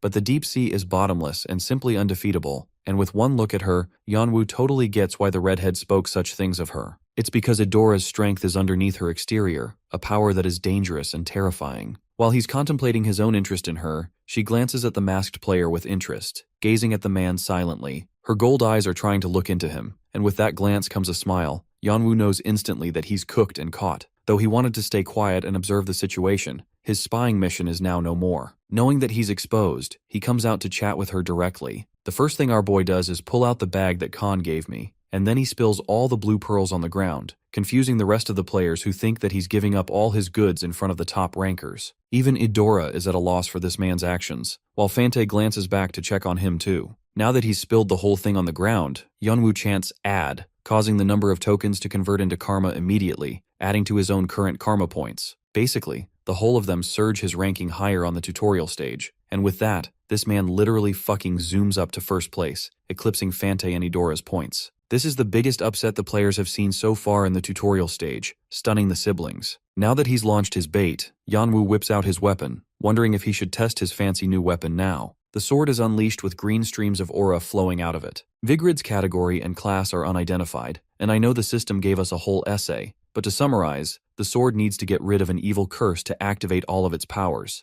Yanwu's gotta unlock those conditions to upgrade it over time, but for now, just the unsheathing of his weapon is enough to torment the surrounding players. They can't even fathom what's going on, let alone wonder about the number of points he has. This fills up the players with greed. They want to take the masked player down and attain the points for themselves. They're even arrogant that Yanwu is playing solo without a team. In other words, the idiots have decided to band together for a free cash grab. Even the top rankers will clearly want to be wary of him. Every single player in the arena has officially become our boy's enemy, fully intent on overwhelming him with numbers. The sword's original purpose is to appear in great battles wielded by legendary heroes, and though most of its properties are now sealed off, some features remain, making it an excellent demonic sword. The first feature is called the Blessing of the Sword, allowing Yanwu to release piles upon piles of resentment of its past wielders, buffing the player according to the number of opponents he's facing. Basically, the more he's outnumbered, the stronger Yanwu becomes. Khan and Doyle made this point clear, that Idora and Fante's strength is only going to make the sword even more powerful, closing the power gap between him and the others. When the ability is about to exhaust itself, Yanwu intends to supply it to the rest of his Dark Souls that he's stored to keep it going. And yes, any Dark Souls enjoyers should comment down below. Yanwu blitzes into motion, while the defending players await his first strike. Our boy delivers a crazy slash, destroying the first wave of players. When the dust settles, most of the members who banded against them are already down. Khan and Doyle only cared about the main ability of the sword, but there's actually one more secret option of Vigrid. For example, the defeated player's energy is being siphoned. This is called the Blessing Contagion. Infected players in the area will have their defenses cut down and speed lowered. Interestingly, this feature is supposed to be sealed, and it's already affecting the players. Now that he has them where he wants, Yanwu bolts into action, killing more of them, cutting any and all players in his path. With this, he's cleared the main horde, and now his eyes are set on Idora, standing in the distance and glaring at him down. But before he could take her on, her brother Fante is aching for a battle. He's got this fiery determination to have a good duel against another player, one that isn't a weakling like all the others. He asks Idora if he can go up first. Hilariously, Idora reminds him that this clown never even asks her for permission. In fact, she's happy for him to do the first round. At the same time, she tells him to leave a certain object behind, the golden balls of Will Smith when he slapped Chris Rock at the Oscars. The balls shine while the tutorial ranking shoots up incredibly, blasting Idora back to first place again.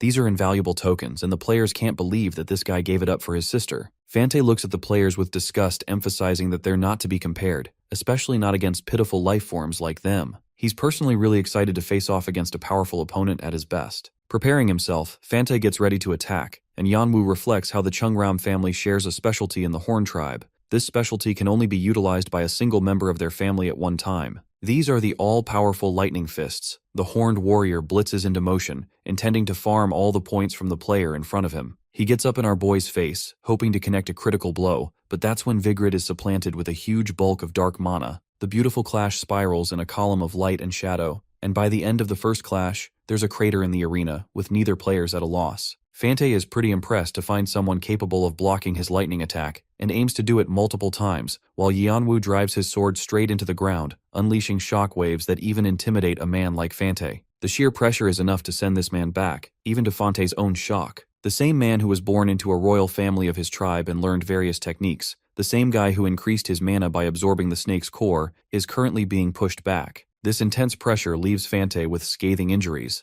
Though he's cut up and bruised, Bro actually laughs, startling Yanwu. The horned warrior intends to become the king, muttering his father's philosophy that he can never retreat from a battle. The king's rule is one he received from his pops, just so that he could utilize its power to become the rightful heir. Fante's enjoying this. Parts of him are getting even more excited as he teleports with even faster speeds than before. He'd never anticipate meeting such a powerful opponent in the section, while Yanwu is genuinely forced to block this dude's godlike attacks with just the weight of his sword. The clash is serious as Idora observes quietly, her eyes glaring into their fight, as if she's observing our boy's every move. Yanwu leaps up to avoid one of Fante's hits. The same heavy attack resulted in the entire arena to puff up in smoke. This is a tactic used by the horned warrior to blind Yanwu so he could sneak up on him, and just like he thought, the devil spawns from behind. Our boy can barely turn back when he gets shoved with a heavy blow, but not just one, several hits all at once, forcing blood to gush out of his mouth. Yanwu topples his way down as Fante grabs him by the head, commencing the end of this battle as he leads the final move. But Uno reverse, my good friend.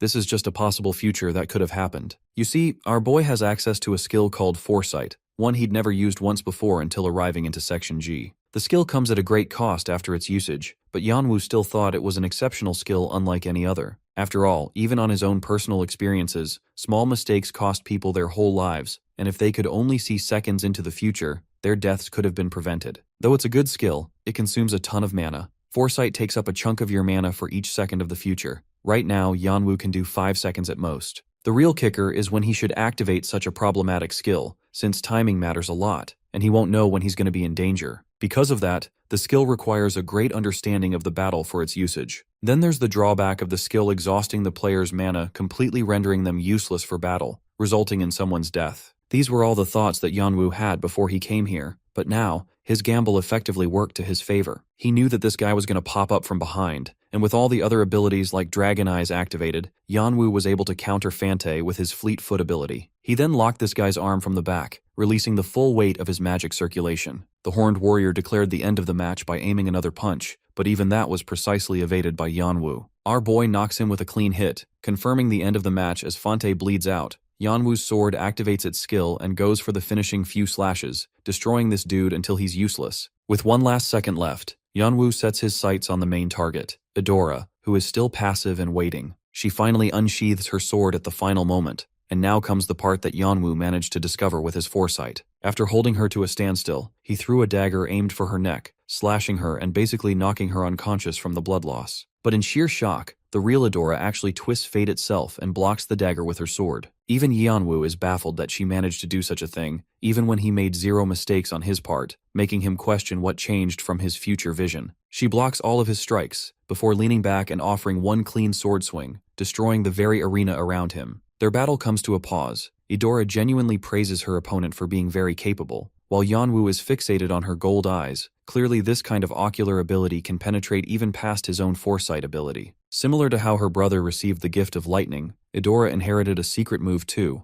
one that not even Fante could handle. This same ability is actually the main reason why the siblings have maintained first and second rankings. Her eyes allow her access to information that leads her to victory. That's also the same reason Yanwu's foresight couldn't work. 3 of his 5 seconds passed, while she stood indomitable in front of him. Idora wonders if he's still interested in resuming the fight, but our boy gives up, genuinely admitting his loss. She thinks it's a wise decision, commending him for being strong, while also putting up a great fight against her own brother. She's never really seen anyone like him before, and she's so chill that she doesn't even mind handing her position, if not for the fact that she has her own reasons for keeping it. Yanwu stuns her, reminding the girl that he never said he gave up the battle, which in turn surprises Idora. You see, this man has a whole bunch of big golden balls too, the same ones that he stole from her in their previous encounter. Baffled, the sister can't come up with any plausible reason how this man got the better of her, and it's here Yanwu explains that her eyes are best suited for what she can directly see. The same dagger she deflected back then was actually aimed at the strings of the tokens. Idora was far too fixated on his blunt attacks that she totally forgot about Yanwu's real goal,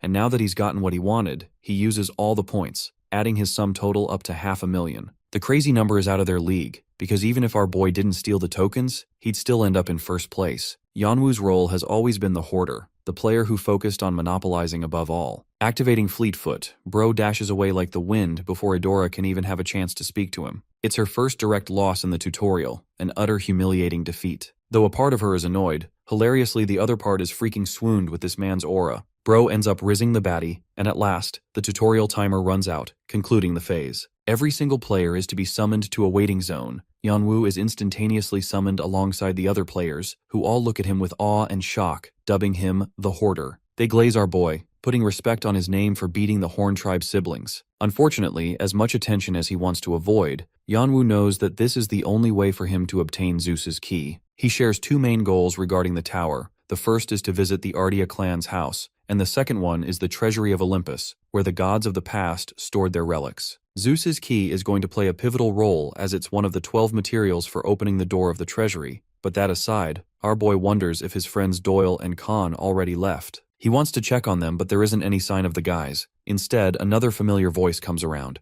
that being Yule, who is really excited to see him again. The same kid who was weak now has a different presence, impressing our boy. By the way, Yule ended up taking his advice and went to the Frisia Garden to make a contract with an elemental spirit. Thanks to his talent, he learned several spells and grew several folds, because when Yanwu activates his special eyes to check on him, the kid appears completely devoid of dark emotions. The masked warrior praises him for having become so strong. Apparently the kid found a master of his own, and this guy is really good to Yule too. Most importantly, the kid thanks Yanwu for all of his help, because it's only because of him that he made it this far and achieved so much. Furthermore, he declares desiring to face off against Yanwu someday. With those words, Bro disappears into thin air, leaving our boy to think that he may have unintentionally created a mess for himself. Aside from that, Yanwu goes up to the portal to hear the goblin's voice again. The host of the tutorial reveals himself once more, thanking all of the players for their hard work and skill. He even hopes for them to continue on with this mindset after the tutorial phase ends, but before that comes the juicy part. It's time to announce the results. Sitting at the very top of the leaderboard with a whopping 500,000 points is our boy, a ridiculous number never seen before. Hilariously, the horned siblings are glaring at him from behind, except Edora's rizzed the fudge up and even whispers a cute congratulations at him. Bro's genuinely lost with her intentions, so he activates Dragon Eyes and learns that Edora is actually being sincere, while Fante is raging with fury. Yanwu doesn't really understand what's causing her to treat him with sincerity. Interrupting their little sweet talk, the goblin announces, "Player unknown for scoring first place, the highest points ever recorded in any tutorial ever, which deserves a fitting reward." A system screen pops up before Yanwu,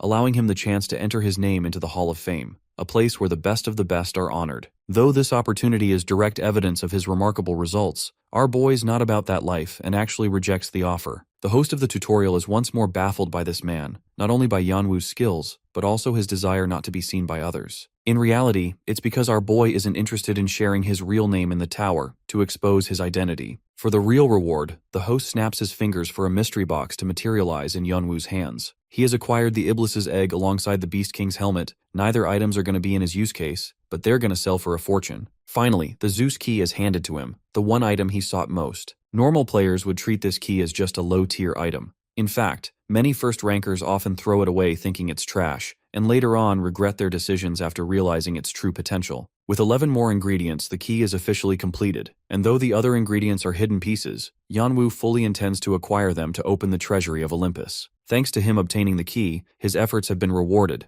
and with that, the tutorial's drawn to an end. The host thanks everyone once more for participating and intends to send proper notifications to eligible players for the tower. The fancy goblin takes a bow for his exit, guiding the players to their next destination. Yanwu instantly receives a notification, approving his eligibility for the tower. Before he could accept, Fanti calls him out for a little chat, urging the masked player to follow him. Our boy is genuinely confused. Fante outlines that he knows the guy is an artifact user, so this time, he wants their match to be without weapons and raw strength. A true warrior would never say no to this opportunity, but honestly, our boy doesn't really care about such things. In hilarious fashion, he throws up his hands in the air, conceding the victory to his opponent by means of surrender. Automatically, Fante is handed a victory, and using his own pride against Fante, Yanwu taunts him for trying to annoy an already defeated opponent. Saying so, Bro leaves with his expert negotiation skills, and before the horned fucker could do a thing, the light engulfs him, transporting Yanwu off to a different location. Fanti is left screaming while his sister is out here getting butterflies. Let's talk about the tower.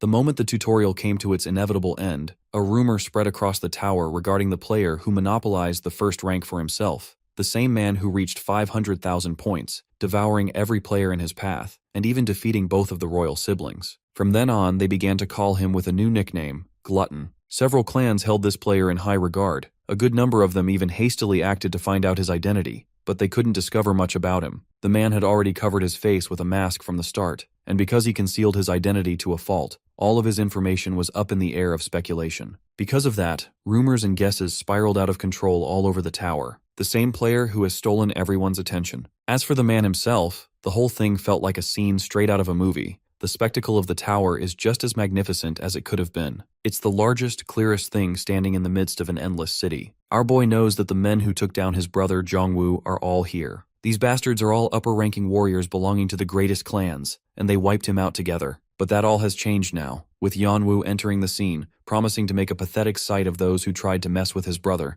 and he will repeat the exact punishment they gave him. Now is the start of the real ascent, but first comes looking around for a specific spot in the area. Based on the photo of Jongwoo, he looks around for the neighborhood having at least some similarity. Yeonwoo finds a suitable spot and sees a bell ringing. He enters inside the abandoned and spooky location. The structure is barely holding on its own and could disintegrate any second. The good thing is that the weapons are all tidy, even high level based on the information the system is giving him. Among them, there's an interesting dagger, one forged by Manhwa the dwarf, though it's in pretty rough shape. The fact that not even his dragon eyes are able to decipher this weapon's properties implies that it's either a shitty one, or that it's so incredible that it can't be deciphered. Regardless, Bro cops it for himself and moves forward like nothing even happened. Emerging from the other side is a beefy dwarf, one who demands to know the man's identity. Gramps repeats his question, startling Yeonwoo because this is the same dude from the photo. Setting aside the dagger, Yeonwoo recalls that this is the same dwarf that Jongwoo often mentioned in the journal several times. Though his brother didn't have much to say about the trust of Team Ardia members, the man he trusted with his life absolutely is actually the dwarf Manhwa, who even acted like a father figure. The words father figure intrigue Yeonwoo, because as kids the two brothers barely knew anything about their father, only that he passed away in an accident.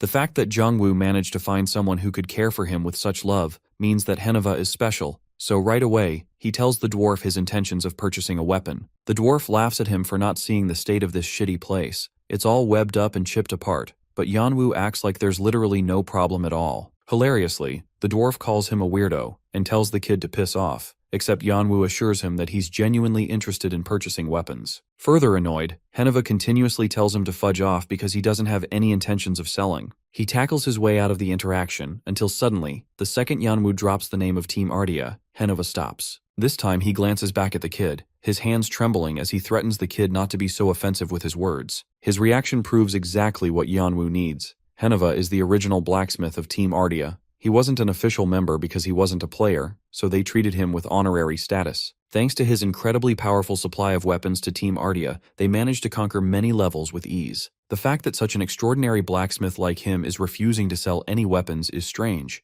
so Yeonwoo furthers his investigation by asking if the other clans asked him to join them. Bro reminds him to not mess with his words, but our boy keeps hammering on, knowing that Manhwa would have turned the clans down, so the clans destroyed his customer base as revenge and scared them off. Yeonwoo's intuitive ability is sharp enough to understand what would have happened, and he assures Manhwa that he doesn't really have to worry about anything. The blacksmith sets down his pile, and finally entertains a conversation, allowing the kid to purchase something. The masked player grabs the blade, one that probably holds sentimental value to Manhwa. The blacksmith asks if the kid even has the money to afford it. Hilariously, our boy offers to buy on credit instead, earning a provocative reaction from Gramps. But that was just a prank, because Yeonwoo tosses a bag as proper payment, one that he acquired from Galliad the Dark Elf. Even the blacksmith can recognize it at a glance. Manhwa now understands that the kid isn't completely devoid of brain cells, because Galliad has high standards. The old man is happy for the kid to try and purchase things from the tutorial, except he assures the newbie that each of his items is very expensive. Yeonwoo puts up a couple of things, such as goblin's teeth and jaw, lizardman's eyeball, and an orc rib with a few other parts.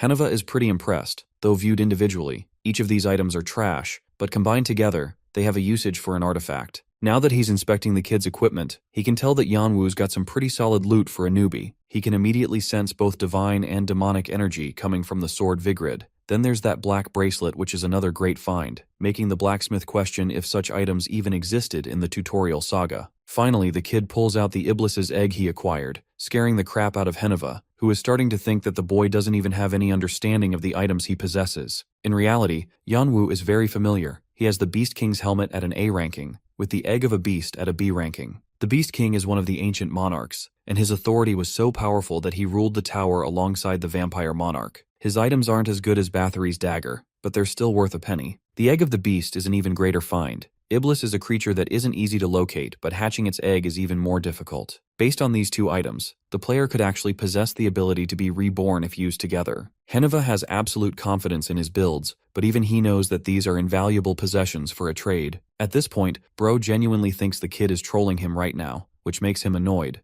But in truth, Yeonwoo expresses that he's actually interested in having a weapon be forged in exchange for those items. Manhwa realizes that the kid wants him to make the Gaia's Eye, belonging to a giant that had dozens of eyes and hundreds of hands. Bros like true form Sukuna on steroids. Anyway, the dwarf can finally get the picture. It's evident that there are only 5 great craftsmen in the tower to be able to create such a thing. Yeonwoo knows that his words probably got on his nerves, so he apologizes to Manhwa properly. The dwarf warns the kid, knowing that the clans will chase after him later, but Yanwu already understands the costs and intends to handle the clans his own way. He just wants the blacksmith to keep focusing on forging the artifact, even taunting the dwarf for being afraid of the clans. This makes it a matter of ego, so Heneva immediately accepts, once again proving our boy's gaslighting pro-max skills. A while later, we have Yanwu spamming the use of his appraisal ability on the short sword in an effort to decode it. Finally, the weapon is decoded as the magic dagger, a weapon created by the dwarf after putting in 3 years of effort. The dagger lost its master and has the ability to cut down boulders.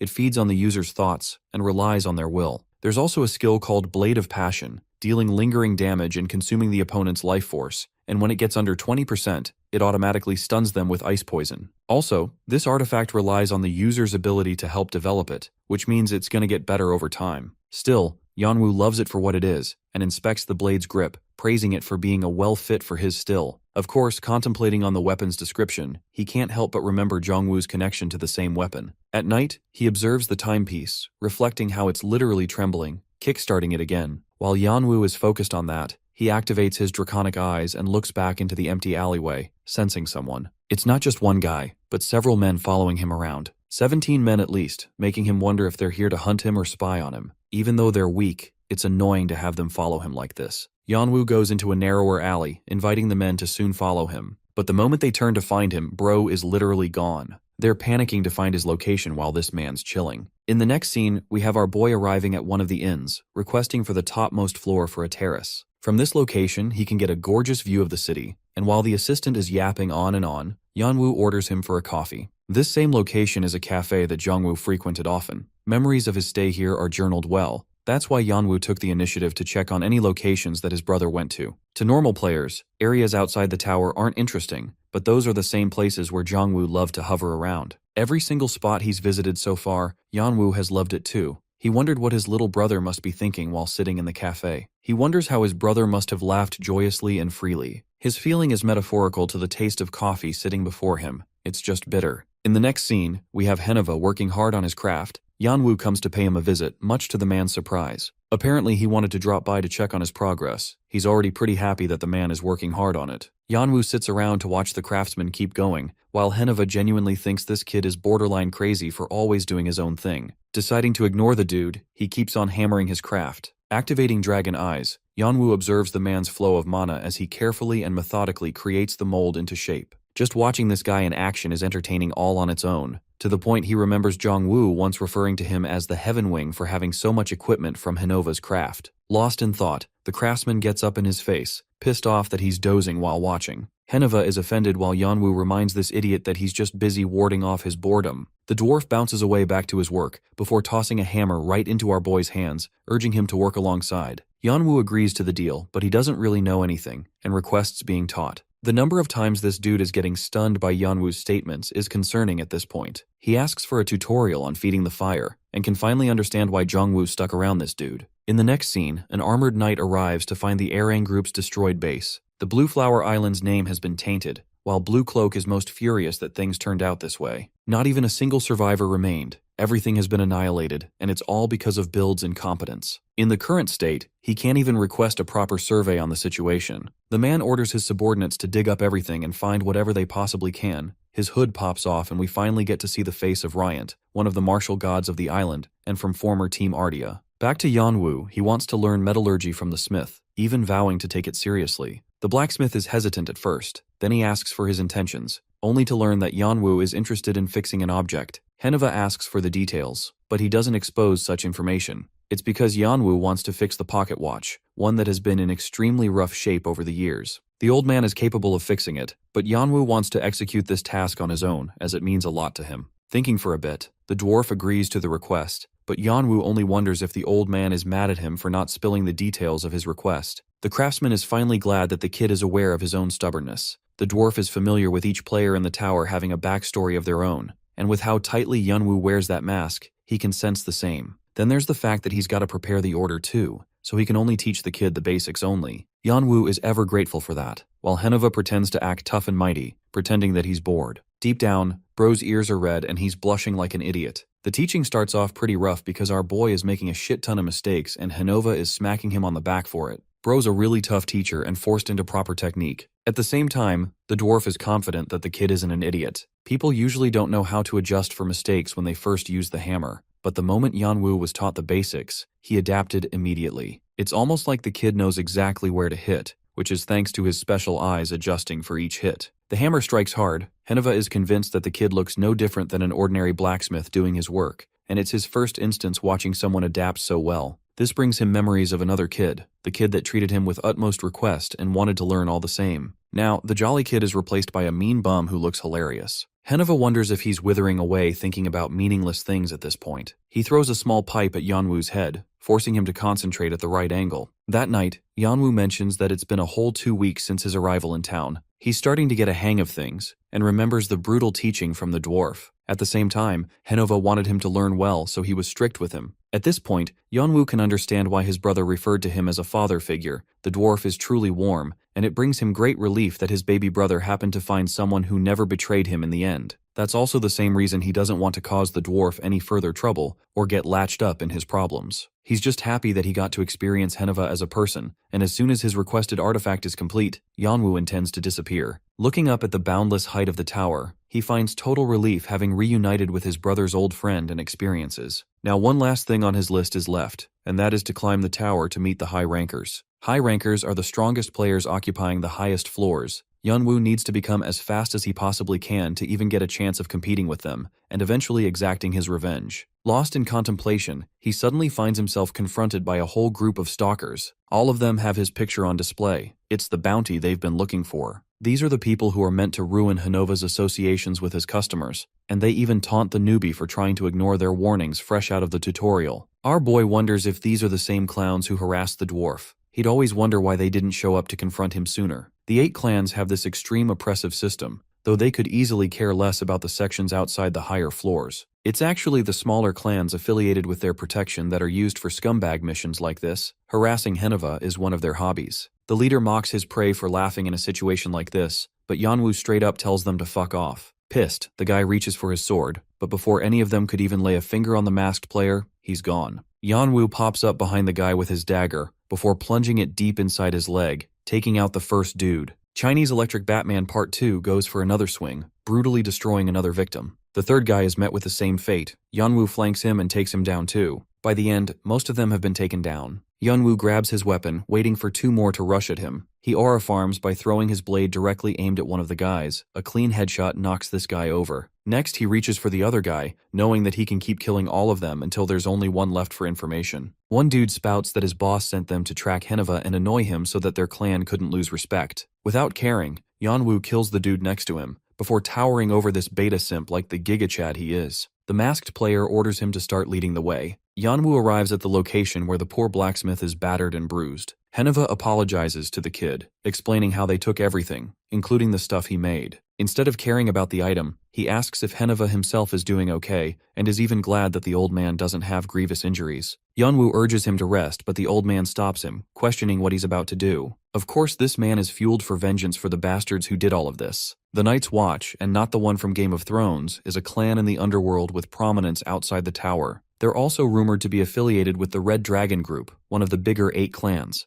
Manhwa knows this, and fears that the kid might involve himself in deeper trouble by confronting them. At this moment, while Yanwu is looking at the blacksmith, Manhwa sees a vision of Jongwoo, looking exactly the same as him. This kind of familiarity leaves the dwarf stunned for words, and even as the player leaves, he wonders why he's tormented by remembering the kid every time. By the way, that all happened before Yonu was surrounded by the group of men, because presently, he's got Willet in his grasp to lead the way to his boss, threatening to slaughter him if he's wrong. Willet is a good boy, so he takes him all the way to their base, where Yanwu immediately pops his special eyes and deciphers the layout. He can see several traps confirming that this is the spot. The masked player intends to take Willet inside, so he throws this guy in first. Willet's friends are a bit confused about what this dude is doing at a strange hour, even checking up on him for being so weirdly quiet. At that moment, Yanwu grabs this guy's hand from behind. He was hiding behind Willet, so he tosses this dude on the table, catching the attention of all the other drunk clan members. Willet's friends call him a filthy traitor and intend to gang up on the invader. The masked player dodges the first hit, grabs the guy's hand and twists it to oblivion.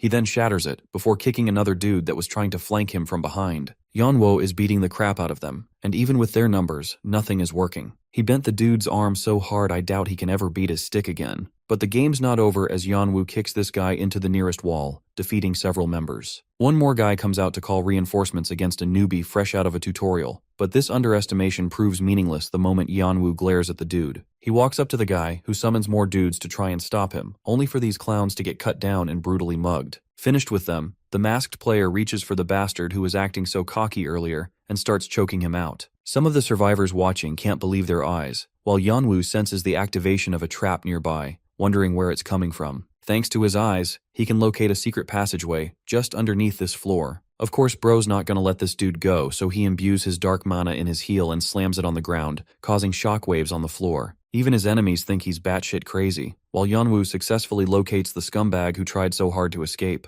He leaps up in the guy's face with a sword in hand. His soon-to-be victim hesitantly grabs a sword far too big for his size. Despite being a shifty fighter, he tries to activate the abilities of the sword and releases a magic slash. Yanwo is ready and responds with a clean blitzing cut, annihilating this guy's sword in a clean motion. And before this guy could even comprehend what happened, a dagger floats straight into his neck, ending his life with blood spurting out. Yanwo also notices the two idiots sitting up shivering in fear, so orders one of them to come down unless both of them want to die. After wiping out the entire group, one of the dudes serves our boy some coffee. Yanwo wonders if the guy has already poisoned it, causing him to get startled. The same guy is questioning how the hell this monstrous player came from. All they thought of him were as a newbie who had just come out of the tutorial to meet the craftsman. It's unsurprising that the masked player's artifacts are top level, and only now did these idiots realize that this ranker is the glutton player, which makes them wonder what he's even doing outside the tower. The guy who had already set a record also ended up blowing his way through an entire small clan. Night Watch took a really heavy hit and won't be operational for a while. Wrapping up his coffee,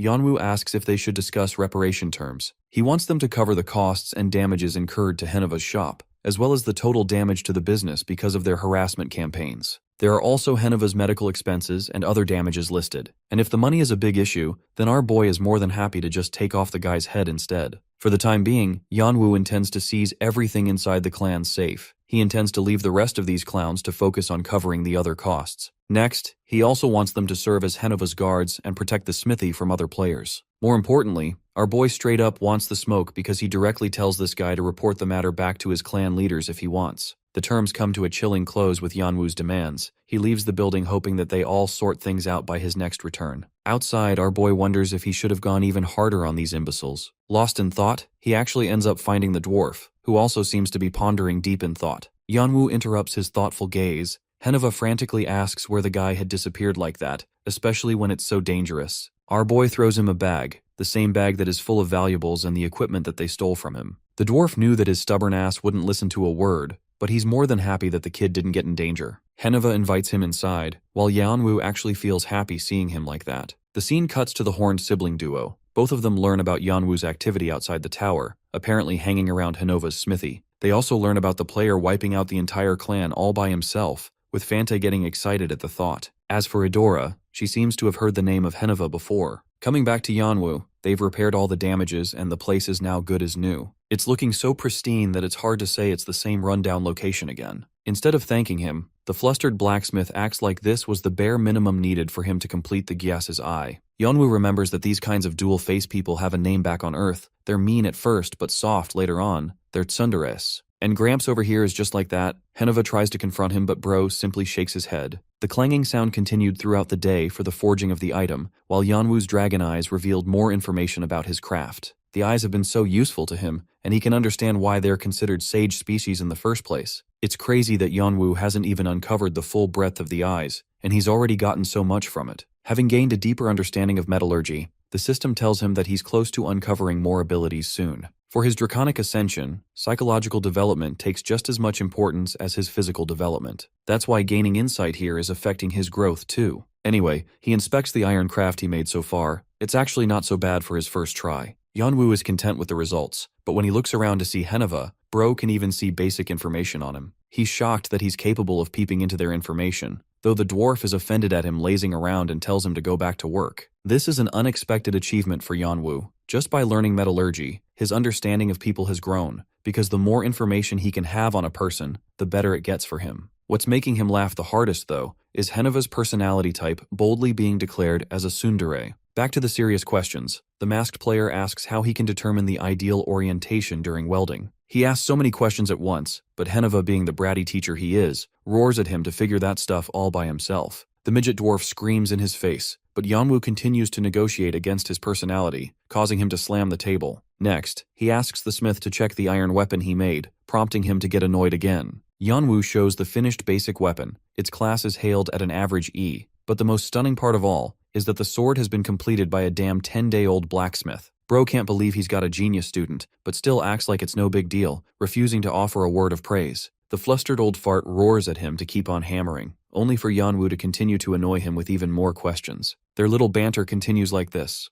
until suddenly, our boy senses an incoming threat and dashes to save the dwarf. The lightning-based attack can only have one source. It's none other than the reckless Fante, who is enraged that he had to look so many places just to track our boy down. But for Yanwu, this man was genuinely irritated. The clanging continues a few minutes later, with Henova trying his absolute best to ignore the situation. Eventually, he can't take it anymore and hollers at our boy for keeping a dude around in that condition. Yanwu glares back at Fante, right after he's punched his eyeball to a swollen state. Refusing to fight, he goes on hammering. Fante acts all high and mighty, believing that Yanwu only managed to strike him on a fluke. In fact, he wants another round, promising to defeat him for sure, thinking that our boy will accept a fight just because he's threatening him with cheesy lines. Yanwu doesn't offer him a sliver of his attention, causing Fante to get serious abandonment issues because Papa refuses to talk to him. At that point, Henova is given a nice cup of coffee by Adora, who tells him to cheer up a bit, but the dwarf is fixated on the gorgeous sword she's holding. It's a weapon that he himself made when she was just a little girl. Henova remembers her as tiny, but she's already grown up so big. As for her brother, he was the opposite, a nagging troublemaker who got his ass beat by him.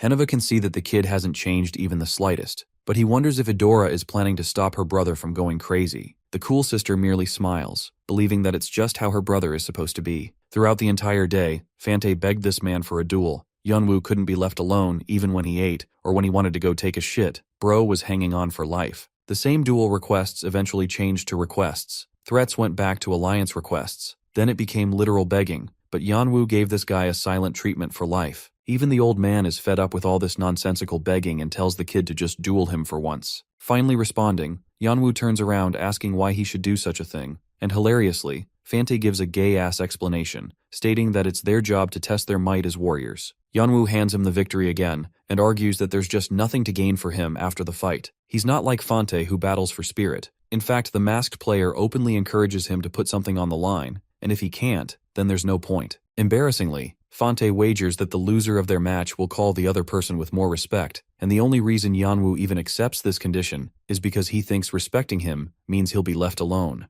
The fight starts and it's already over. Both of them return with Yanwu appearing unscathed, Adora fangirling like a simp for our boy. The blacksmith can't even fathom what the hell happened as the match lasted a few seconds, but Fante's both purple eyes are enough indication that he lost seriously badly. Back at the tutorial, these two were roughly equal in strength, but ever since then, Yanwu has genuinely outclassed him so much more, even Fante can comprehend such sudden improvement rate. Intrigued, he asks why the masked player would willingly deny the tower for a detour. Yanwu glares at him to address him with more respect. Anyway, Fante expresses his own impatience to climb the tower, so he doesn't get why Yanwu isn't climbing right away. Our boy addresses the hot-headed muscle maniac, and instead of answering the question, he tells him to shut up while he's working. As for his reason, our boy internalizes that he actually has plenty of reasons to not enter the tower right away. You see, Jongwoo already skyrocketed to the 10th floor within 10 days. That's how he acquired the Hades key as a reward. Team Ardia had all eyes set on them because of their amazing progress, and the Hades key is a hidden piece only granted to players with exceptional climbing rate throughout the first 10 levels. In order to break his brother's record, Yeonwoo needs to conquer the floors in less than 10 days. Shortly after gaining the Hades key, when Jongwoo learned about his missed opportunity in the tutorial, he had lost his chance to acquire the Zeus's key, a big mistake on his part. As for Yeonwoo, he knows that the mission will be tiring, but it can't be too difficult thanks to the items he's acquired in the tutorial phase. If anything, Yeonwoo thinks of this situation as a healthy competition between the two brothers. After all, he's got his own pride as the little one's older brother, so he can't just appear weaker than him. Back to Hanova, Bro's life has been hell lately because of how talkative these kids are, not knowing how things developed so fast in between. Even yelling at them won't work, because they're stubborn and won't listen. The scene reminds him of Jongwoo and his party once again. They were rowdy just like these guys. once again making Henova question why he's remembering the boy who he'll never see again. The dwarf's age is showing, and he's been living in nostalgia lately, so he decides to call it a night and steps outside. But here, someone's already waiting for him, a looming blood-red figure, one who greets their teacher after a long time. Back to Yanwu, he's chilling, trying his absolute best to spam the use of his perception ability on the pocket watch, but nothing seems to work. He wants to try and reassess the contents later on, when suddenly the two siblings come along to share company with the loner. Idora, being the simp she is, gives this man great respect and expresses that a respectful man like Yanwu doesn't spend time leisurely. She already knows that his brain is actively strategizing for future conquests. Fante takes great issue with the fact that she's giving him respect, but Idora believes it's only natural given that her brother is also forced to do the same. Bro wants the same kind of recognition from her sister, but she doesn't show him the same kind of reverence. While these two are arguing, Yanwu is amused and finds them cute as time goes on. In the middle of their hearty conversation, all three of them sense a threat so noteworthy that they lock in with their eyes. A man comes to greet them, even when the horned siblings had already rented out the terrace for their own space. The man greets Yanwu by his player name, expressing great interest. Yanwu confirms his identity, while Neon Raham formally introduces himself as the member of Red West Wind Clan in the hopes of recruiting him. Moments later, Fante comments how popular this dude is, but it's understandable. Yanwu amassed attention for his grandiose achievements in the tutorial phase, and after the clan's visit, there were several other clans also dropping their own proposals for him. At the same time, despite their advances, Yanwu didn't feel any desire to work alongside a team. Finished with their coffees, he thinks it's a good idea to just withdraw, when suddenly, a red-haired player comes around to visit a familiar terrace. The moment he locks eyes with our boy, Yanwu is baffled. This guy greets the glutton, much to our boy's own horror. This is Vahal of the Firefist clan, a ranker with a tremendous figure and the ability to reduce everything around him to ashes. He's actually one of the strongest warriors of the Red Dragon clan, and even a member of Team Ardia, otherwise known as Henova's personal disciple. Vahal praises the young man for his impressive skills right out of the tutorial phase, and since he already knows Yanwu doesn't like long conversations, he keeps the matter simple and directly asks if he's interested in joining their clan. Vahal even highlights that the Red Dragon doesn't just hire newbies like him. Yanwu is actually the first exception on their list, and they're happy to provide him with as many materials and support needed to climb the tower levels. The 8 great clans usually go out and seek players with already a proven track record, instead of seeking players with so-called potential. If the Red Dragon is making such advancements, then that proves their desperation for power. He remembers the merchant's words regarding the situation of the tower. Yanwu theorizes that there's some kind of tension rising between the 8 clans. Though Vahal looks pretty harmless by his appearance, deep down, this man is a literal monster with his skill, and because of that, our boy intends to tread carefully around him. Treating it as a casual response, Yanwu shares that he's not interested in joining any groups for the time being. This is an expected response in Vahal's eyes, who believes that soon, Yanwu might need them, and so the offer stands if he wishes to reconsider. Finally, he has a message to share regarding Henova, impressed that the dwarf has his own interest in Yanwu. Bro tells him to look after his softy gramps, which surprises Yanwu, so he dashes all the way back to the old man's place, worried that something must have happened. Luckily, nothing happened, and it seems like Vahal was saying things out of genuine concern. The dwarf shares that he's busy hammering his stress away, and because of that, the product has been completed. The Gaia's eye is at last finished, so he goes on to encourage the kid to open it up. Yanwu quickly unlocks the chest, confused to find a lack of an amulet. At first, the kid thinks that it's weird for the object to not be an amulet, but Henova assures him that it's the completed product. Activating his dragon eyes, Yanwu worriedly outlines the armor and takes notice of its quality. There are several abilities that enhance his senses, allow him damage reduction upon hit, and even a conversion of any damage taken into stamina points.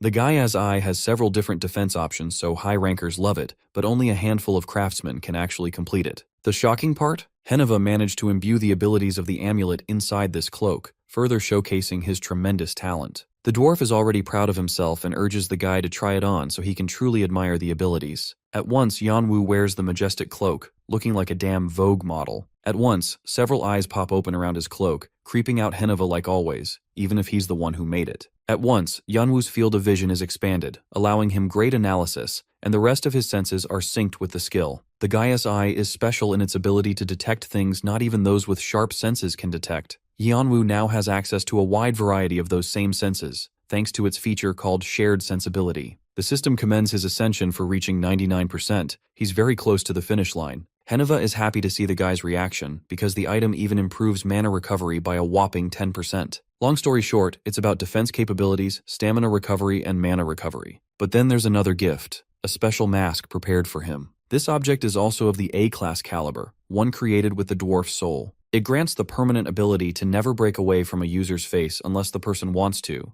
and it even amps up attack power for 30 seconds with an added boost for each monster killed. The last skill is the Domain of Fear, part of the Beast King's power to instill fear in his enemies. The system also calls it a developing artifact, so it can improve gradually too. Its category is considered unique, so it's one of the highest grade items, a set made to complement the magic dagger. The dwarf shares that he had some free time to make the mask, and he didn't really like the mask that Yanwu always wore because of its discomfort. Grabbing hold of it, Yanwu sulks like a little kid, knowing that he can't even afford the damn mask on top of it. But the dwarf is chill. He's fine with leaving it on credit so that Yanwu can pay it later. It's a beautiful callback to their first encounter where he casually asked to purchase on credit, softening Yanwu even more. He can tell that the soft dwarf hasn't changed a bit from Zhongwu's time, so he thanks him properly for all he's done. Lastly, Hanova feels weirded out that he never even acknowledged the kid's name, so he wants to know now. Stunned by this request, Yanwu falters in his emotions, wondering if he should really share it at all. His silence is intriguing to the dwarf, and instead of using his real name, he offers the fake one,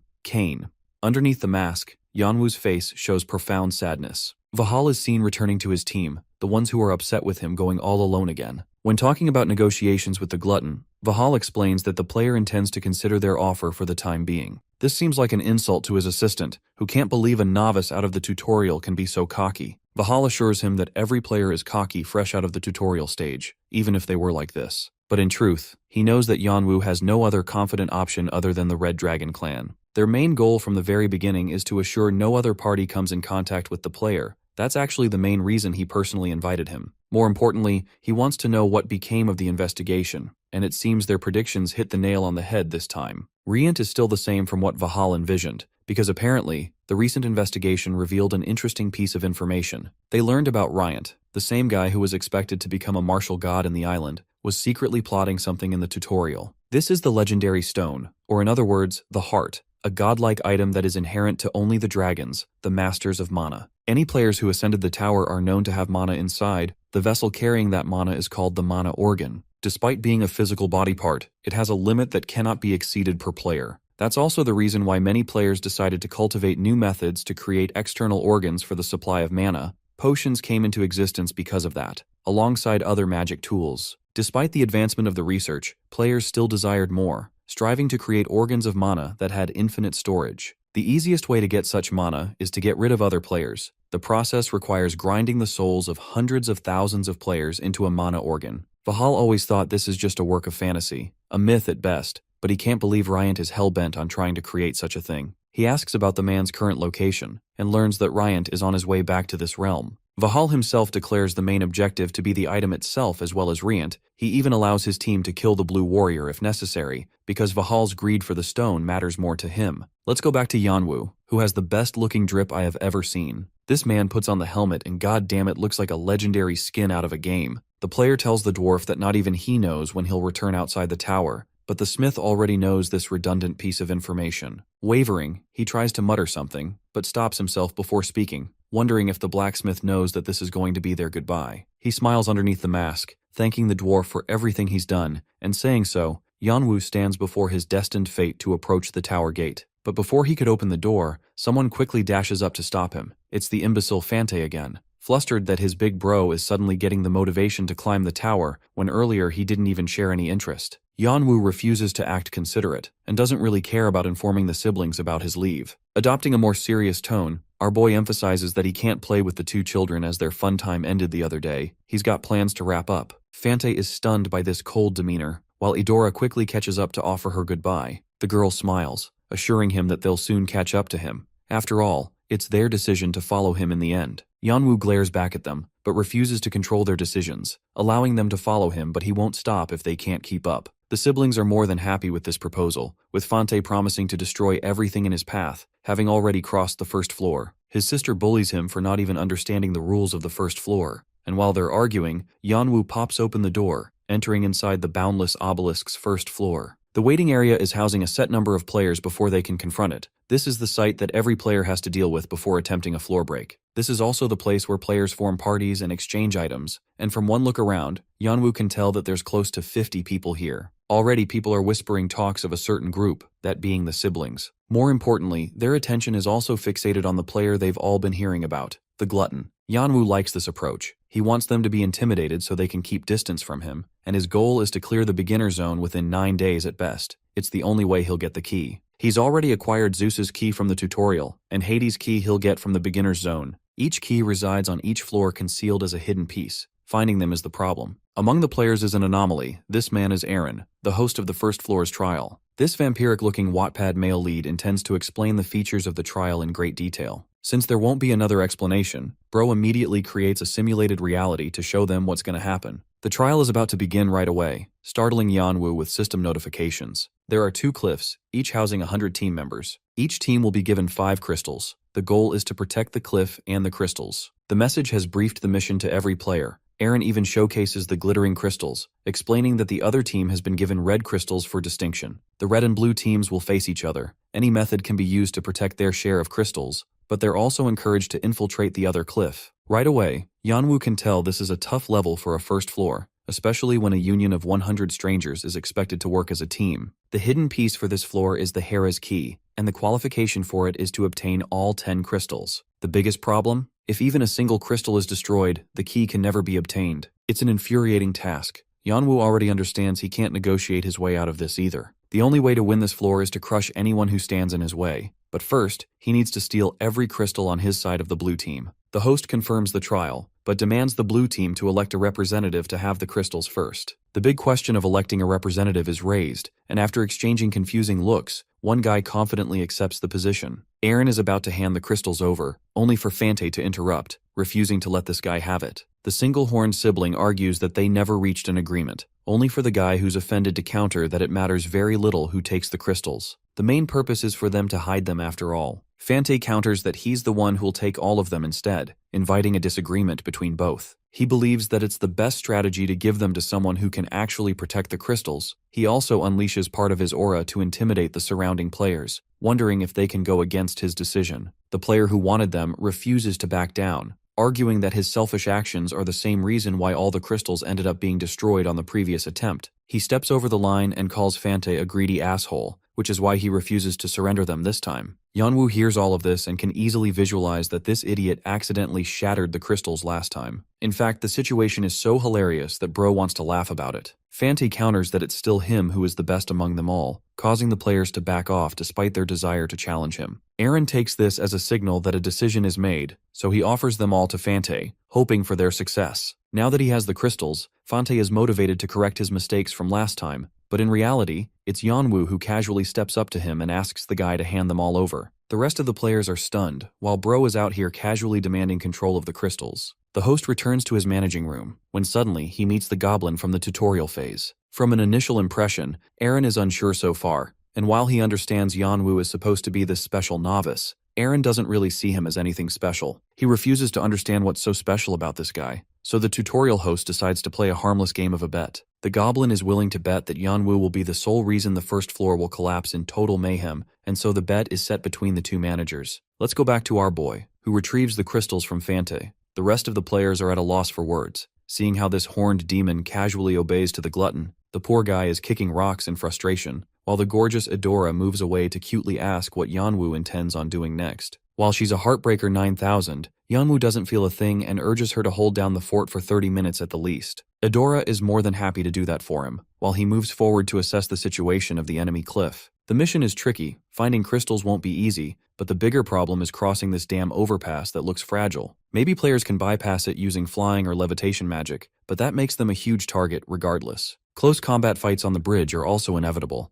Yanwu can't help but think that there have to be numerous ways to clear the first floor. He pulls out Vigrid and unleashes its domineering aura in the open. This man intends to use the surefire way to success, with the full intention of destroying his enemies with force. Imbuing all his power in a single swing, the dude literally obliterates a bridge, probably making Adora wet in the process. Now that he's cut off the path to retreat, Bro literally jumps forward to confront his enemies, the same members who consider him insane for approaching them like that. Right now, Yanwu looks like a masked demon of destruction, imbuing so much power in his sword that a regular swing can cut past a team of players. Racing on, he channels his sword's mana and obliterates everything in his path. The aftermath is a bloodbath of players devastated by his effects, while the demon in black activates his defensive armor to deal with them all. We get a timeskip sequence. It seems that Yanwu literally managed to solo the whole mission and collected the red crystals. After gathering both, he combines the crystals to create Hera's key, the hidden piece of the floor, with a basic C rating. The second key is in his hands, concluding the trial with piles and piles of severed bodies,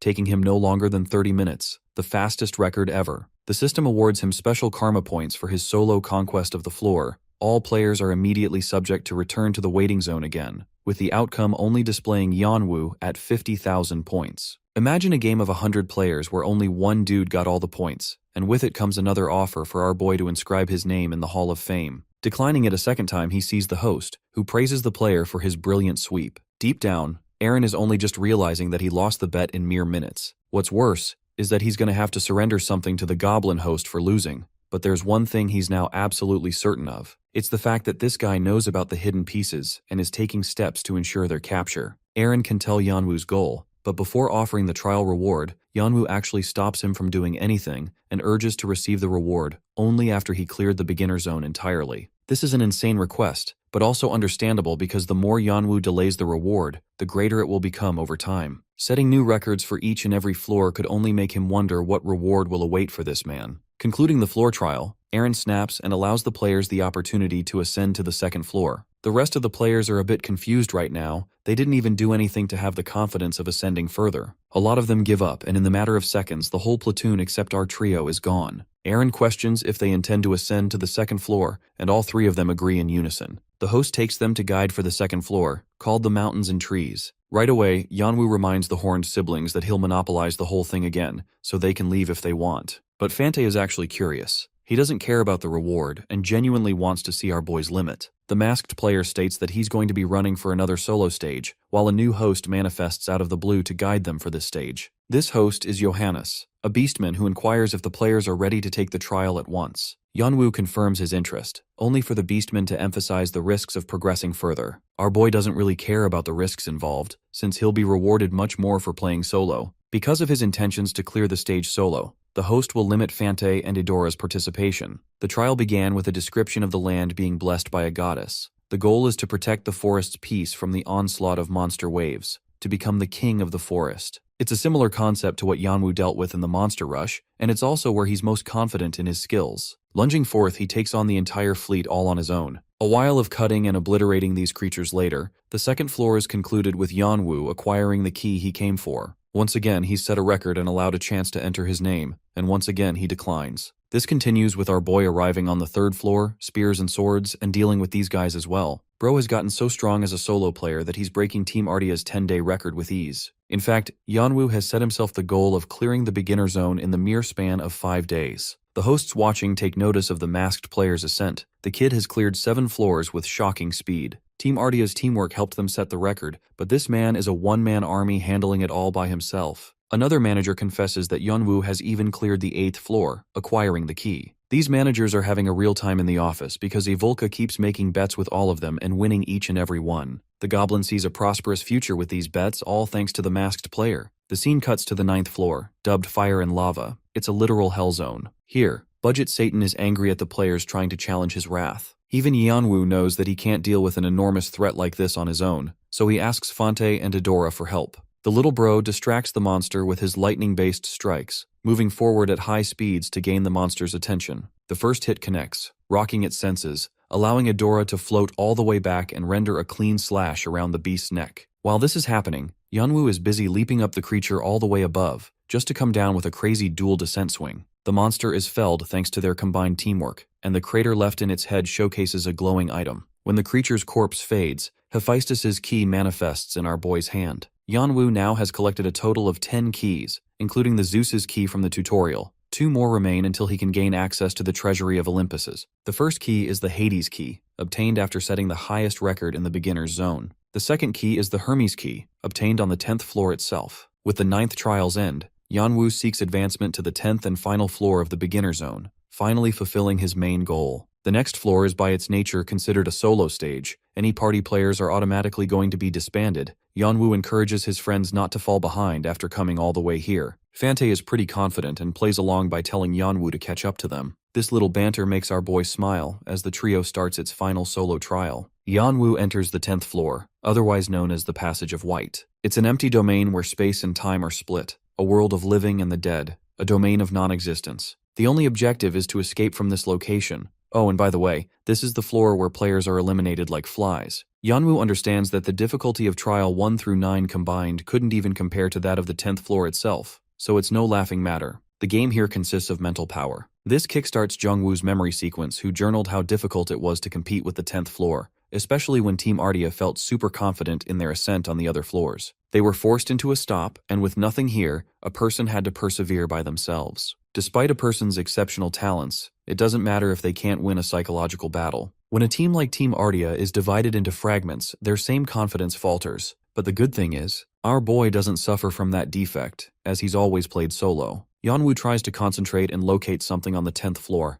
and thanks to his enhanced senses via Gyasa's eye, he can decipher 2 paths on each end. With a slash to his back, he cuts open the red door. This confirms the clearance of passages in an instant, concluding stage 10 of the beginner zone. Yanwu acquired the key, and with an exact time of 151 hours, he has beaten the previous record by leaps and miles. Our boy finally sees his brother's name at the top of the leaderboards and feels a kind of sadness. But instead of displacing his rank, he declines the offer from the system and simply takes the rewards. Yanwu earns the Ice Ring, the Skull Crest, and the Hades Key, all of which he accepts at once. The key manifests in his hand, and with all 12 keys now accumulated in his hand, they bind themselves together to combine into one. This leads to the creation of the almighty Olympus's key. Thanks to its power, Yanwu now has the ability to enter the treasury and access the vault for himself. He's given the opportunity to take one item from the treasury, and speaking of such items, he's already thought of a few. There's Zeus's Astropae, Athena's Aegis, both being 2 of the most brilliant treasures in history. Suddenly, the system erects a gigantic golden door before him. This is the door to the treasury, and comically, it's got a tiny asshole for it.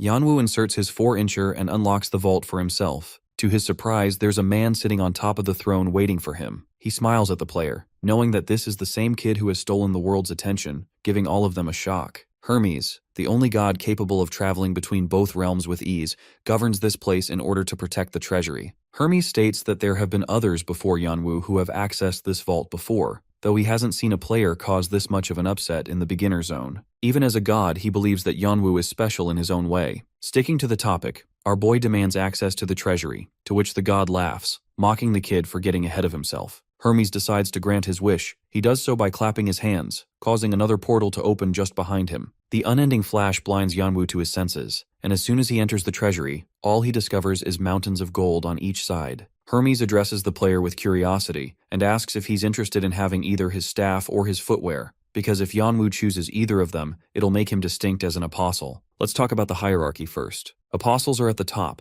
They're the first followers of God and carry out his will. They are even directly blessed by such gods. Lords are just under them, having the ability to rule with followers. Superhumans with enlightenment have their own intention. Apostles have to work alongside such people, and they're naturally few in number, their influence having a unique effect on the tower. Hermes is one of the 12 gods of Olympus, and if our boy can simply become his apostle, it'll help him incredibly while gaining authority and power. If Yanwu can take an artifact on top of the gift of the apostle position, it'll be an even better deal. Despite all those benefits, the masked player chooses simplicity and peace over everything. So he rejects the god to his face, inviting Hermes' surprise, though he understands that Yanwu's got his own path to walk. His ambiguous words leave our boy baffled, but he continues to pedal forward to inspect the treasury. Interestingly, it's here where whispers and murmurs of certain treasures call out to him, begging him to take them. The man arrives in the main circle of the 12 gods. Each of their respective artifacts rests here. Yanwu moves past several iconic paintings and finally stands in front of the artifact he's had his eyes on.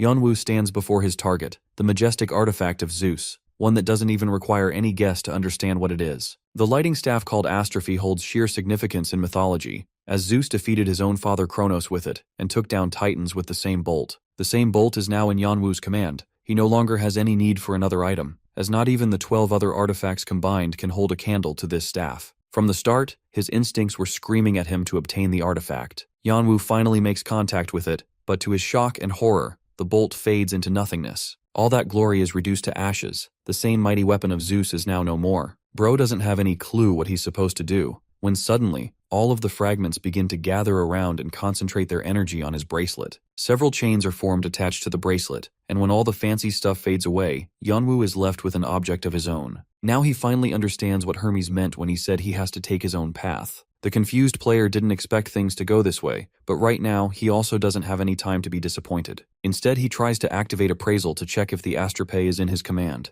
The system reveals information about the wrist guard called Black King's Despair. It has an ability called the Soul Collector, allowing Yeonwoo to stash the target's soul and add it into his inventory for life. There's also a Spirit Familiar option, allowing the user to evolve a soul into one of his familiars. Finally, there's Black Energy, an upgraded version of the Blade Edge, basically boosting his attack power based on souls consumed. This is the first time Yeonwoo is hearing about the Black King. Not even Jongwoo spoke of this person in the time journal. Muttering the word confinement, the player remembers the lore of the Akashic Snake, which outlines that the creature always waited for its master's return. Thanks to this, Yeonwoo deduces that the Black King and the snake must be related. Perhaps his comrades betrayed him, forever delaying his return. The fact that the Black King could easily make a minion out of the Akashic Snake is noteworthy enough, and our boy intends to find out the full details of this figure after he wraps up this mission. Thinking positively, he centers his attention around a way to efficiently use his ability. With the Astropae selected as his reward, the doors of Olympus close in on him. The next time Yeonwoo reopens his eyes, he's greeted by the goblin host Avulka, who congratulates the kid for blitzing his way past the tutorial and the beginner zone. Immediately, our boy asks why his prized possession disappeared on him, but the goblin can't reveal precious information as this is a secret. Yeonwoo then asks about the Black King, but even that information is confidential. He asks about the purpose of the bracelet and why he was given such an object.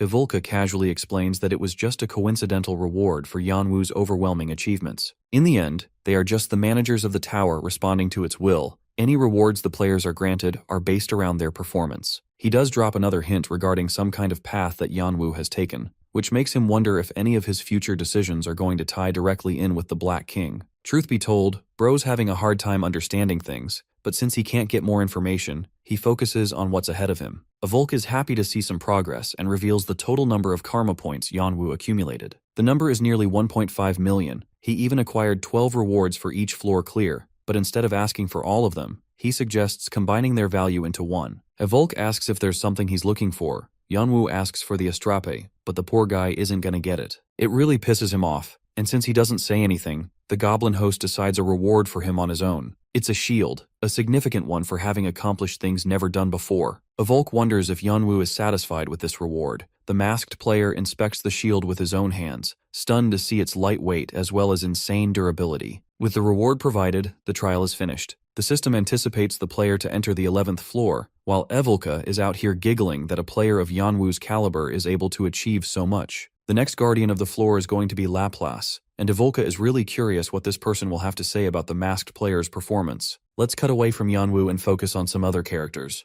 Vahal freshly learns about our boy's record-breaking streak in the beginner zone, amassing incomparable points. The redhead is pretty impressed with the newbie's skills, while his subordinate wonders if it's a regrettable occasion. Vahal doesn't know what he's talking about, but it's revealed that he himself wanted to overtake the record and displace Jongwoo at some point. The knight wants to know about his thoughts, but Vahal simply laughs, scoffing at the henchman for trying to ask such a personal question. He doesn't really give a direct answer, believing it's pointless to argue with the blonde. At the same time, Vahal admits that he definitely felt something from this, because that record was special to them in Team Ardia. The past is the past, so he stops dwelling on it, and now no longer shares any intentions of tampering with the record. The only important thing to this man right now is to make sure Yeonwoo joins the Red Dragon clan, no matter the cost.